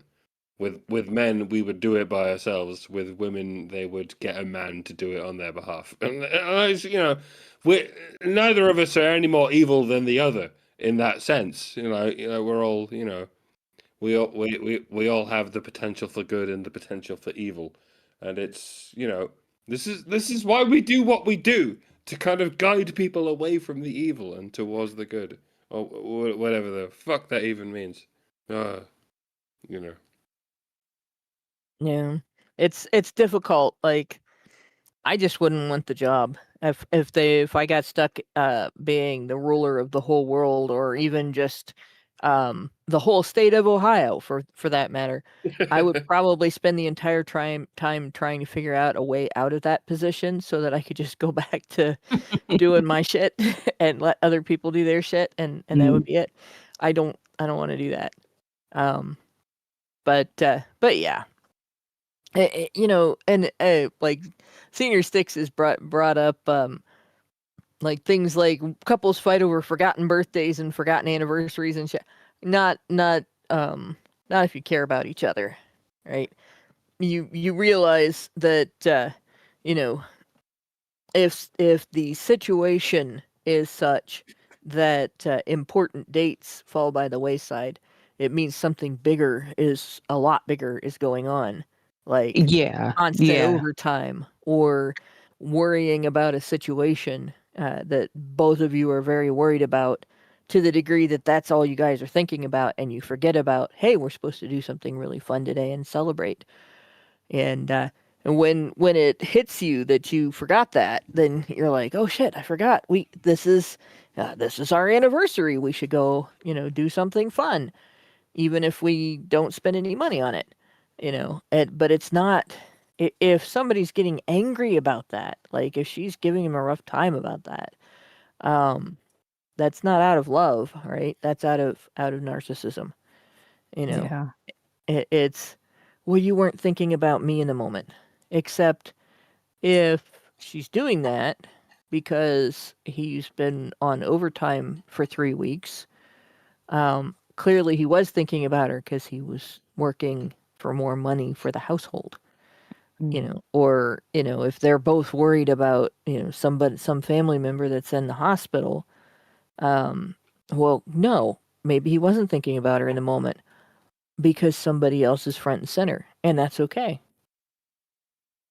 It's just again, it's just one of those things. Women are not rational about stuff like that. But the whole I'm going to cut you out of my life, and we're done here forever. You're dead to me. Oh, hi, come in and let's have sex again. That is one of the things. That's like one of the most irrational things that women. If you got something out of your refrigerator for dinner, and you open it up, and it's when you go to taste it, you realize, gosh, this has gone bad. It's kind of rotten. And then you stick it back in your refrigerator, and 2 or 3 days later, you take it out and check it again to see if it's still rotten. There's people would think you were crazy, right? But the people will do that. Women will do that with their relationships with somebody who has not changed. They're still the same person, and they're still the same personality, the same character. But they'll still invite them back in and say, well, let's just fuck one more time for old time's sake, even though the relationship was rotten. It's kind of dumb. This girl, Yeah, she also lived in LA. Okay, so I live in LA. It was like an easy. You get So locked in. Like they were she's dating. staying over at my place a lot, and I'm like, like, yes, come stay with me. Why not? And the stay became like a little bit longer of like Stay became live. yeah, without there being any communication on like, oh, she's gonna live here. Right. So we were probably like, I don't know, 2 months in, and I needed some space. I needed like Chloe time. I needed to be alone. I needed to like. You needed your weirdo I hours. needed my weirdo hours. Well, but this is the thing, right? I'm sure there's a lot of guys that have had this experience. You are dating someone, and you have the first time where you have your sleepover, and and it's great, and everything, and then maybe she stays for a couple of days, and it's great, and then maybe she's staying over so frequently that she started to keep a bottle of shampoo at your place for when she's in the shower, a bottle of conditioner and stuff like that, because yours are not the same as what she uses. And then she's got clothes at your place, right? And then pretty soon she's got hobby stuff at your place because you're sitting around watching TV together all the time. She has moved in and you didn't realize it.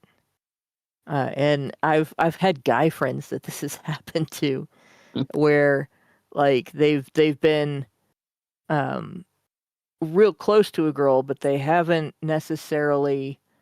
Like they've been sleeping together and everything, and they've been dating, but they haven't necessarily been like, yeah, we're gonna make a lifelong commitment here. We're gonna move in together and start talking about marriage and that kind of thing. And then come to find out that she had considered herself to be moved in with him and never said a word, not a single damn word about it. No discussion, no having to talk about, it's silly for us to both be paying for a place, and it's a lot easier for a girl to do that to a guy than it is to get him to move in with her. Then a discussion is necessary, right? If she wants him to move in with her, she has to broach the subject and suggest, hey, why don't you move into my place? And that's not necessarily going to go the way she wants. So that's what this girl experienced, right? And this was the rest of it. I needed to lock in and tap back in, and I was like, all right, I'm gonna take the day to be alone in a respectful. Which is very, again, I can relate to this. And I think most people can. You have to be able to have time that's separate just for things that it doesn't necessarily have to be stuff that you like that the other person doesn't like. You gotta unwind sometimes, and you gotta you got to blow off steam in just doing something that is you're just doing by yourself. And I like getting online or reading a book or doing a hobby or taking a walk. Right? Sometimes you need a day to yourself, especially in a relationship where you're not married, you're just dating, and you haven't made any super long-term commitments. But the girl she's dating, here's what she experienced. Away was like, can you like leave and go home? She's like, well, I can't go home because I rented out my apartment.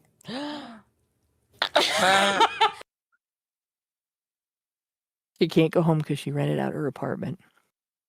She's staying over, and then suddenly it became living there, and then she rented out her apartment and didn't say anything. And I'm looking at these like, again, and I know it's not the same guests all the time, but it's the same hosts all the time, right?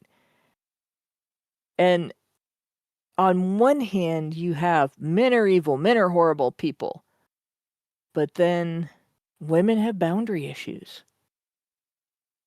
Massive, major boundary issues. They can't break off a relationship. They can't start a relationship. They can't escalate a relationship to the next level without being sneaky about it. Right? And it's just, it's a whole thing. And sometimes they can tear you down to your very soul. But men, it's men who are bad, right? Women will rip your brain out like a cat, but men shouldn't vote. Right? Women can't take accountability for their reproductive behavior, but men should have to get a vasectomy, every man. Now, these guys didn't say that, but the feminist networks that they stole the thing about men starting out in jail from. Yeah, do that. that's where I was going. No, they should start out in jail, and they have to earn their get home free pass. Mm-hmm. Like, what? What? Imagine somebody trying to insinuate anything in the reverse. They would be losing their shit up and down, but women and microphones need to be we got to get these bitches off these fucking podcasts. Fuck these podcasts. I don't know, man. I think it'd be good show material. Well, yes, Just yes. responding to what they said. Yes, yeah. And now no. I think I linked in the low bar. I think I put it in the low bar text where their channel is if people want to see more of the train wreck. But please do not make nasty comments because Yes. I don't want people to think we're trying to harass them. Yeah. And remember, this is a group that is, I guess, run by lesbians, and it's about being queer and lesbian and all that stuff. So their perspective is a little bit blue pill to begin with. But yeah, this kind of stuff. It's not representative of everything that I saw on their channel. They have a bunch of stuff that is completely unrelated to men, but it's the contrast. Men are such bad guys, right? That we should start them out in jail and they should have no rights. But women do all these toxic things. But women should still have all the rights. Mm-hmm. So I think that's a good place to call it. With that, I will say, let me look and make sure I don't have another super chow to read because it's possible that we do. No, we don't. Okay, so no more super chows, chats, or rumble rants to read. Thanks to everybody who listened. Thanks to my three co-hosts. Yes. Richard didn't say very much, but yeah, thanks to everybody who worked in the background, especially Brian, who makes pretty much everything happen on HBR Talk now. And good night, all. Good night, y'all. Men's right activists are machines, dude. Okay? They are literal machines. They are talking point machines. They are impossible to fucking deal with, especially if you have like a couple dudes who have good memory on top of that too. Holy shit, you're fucked.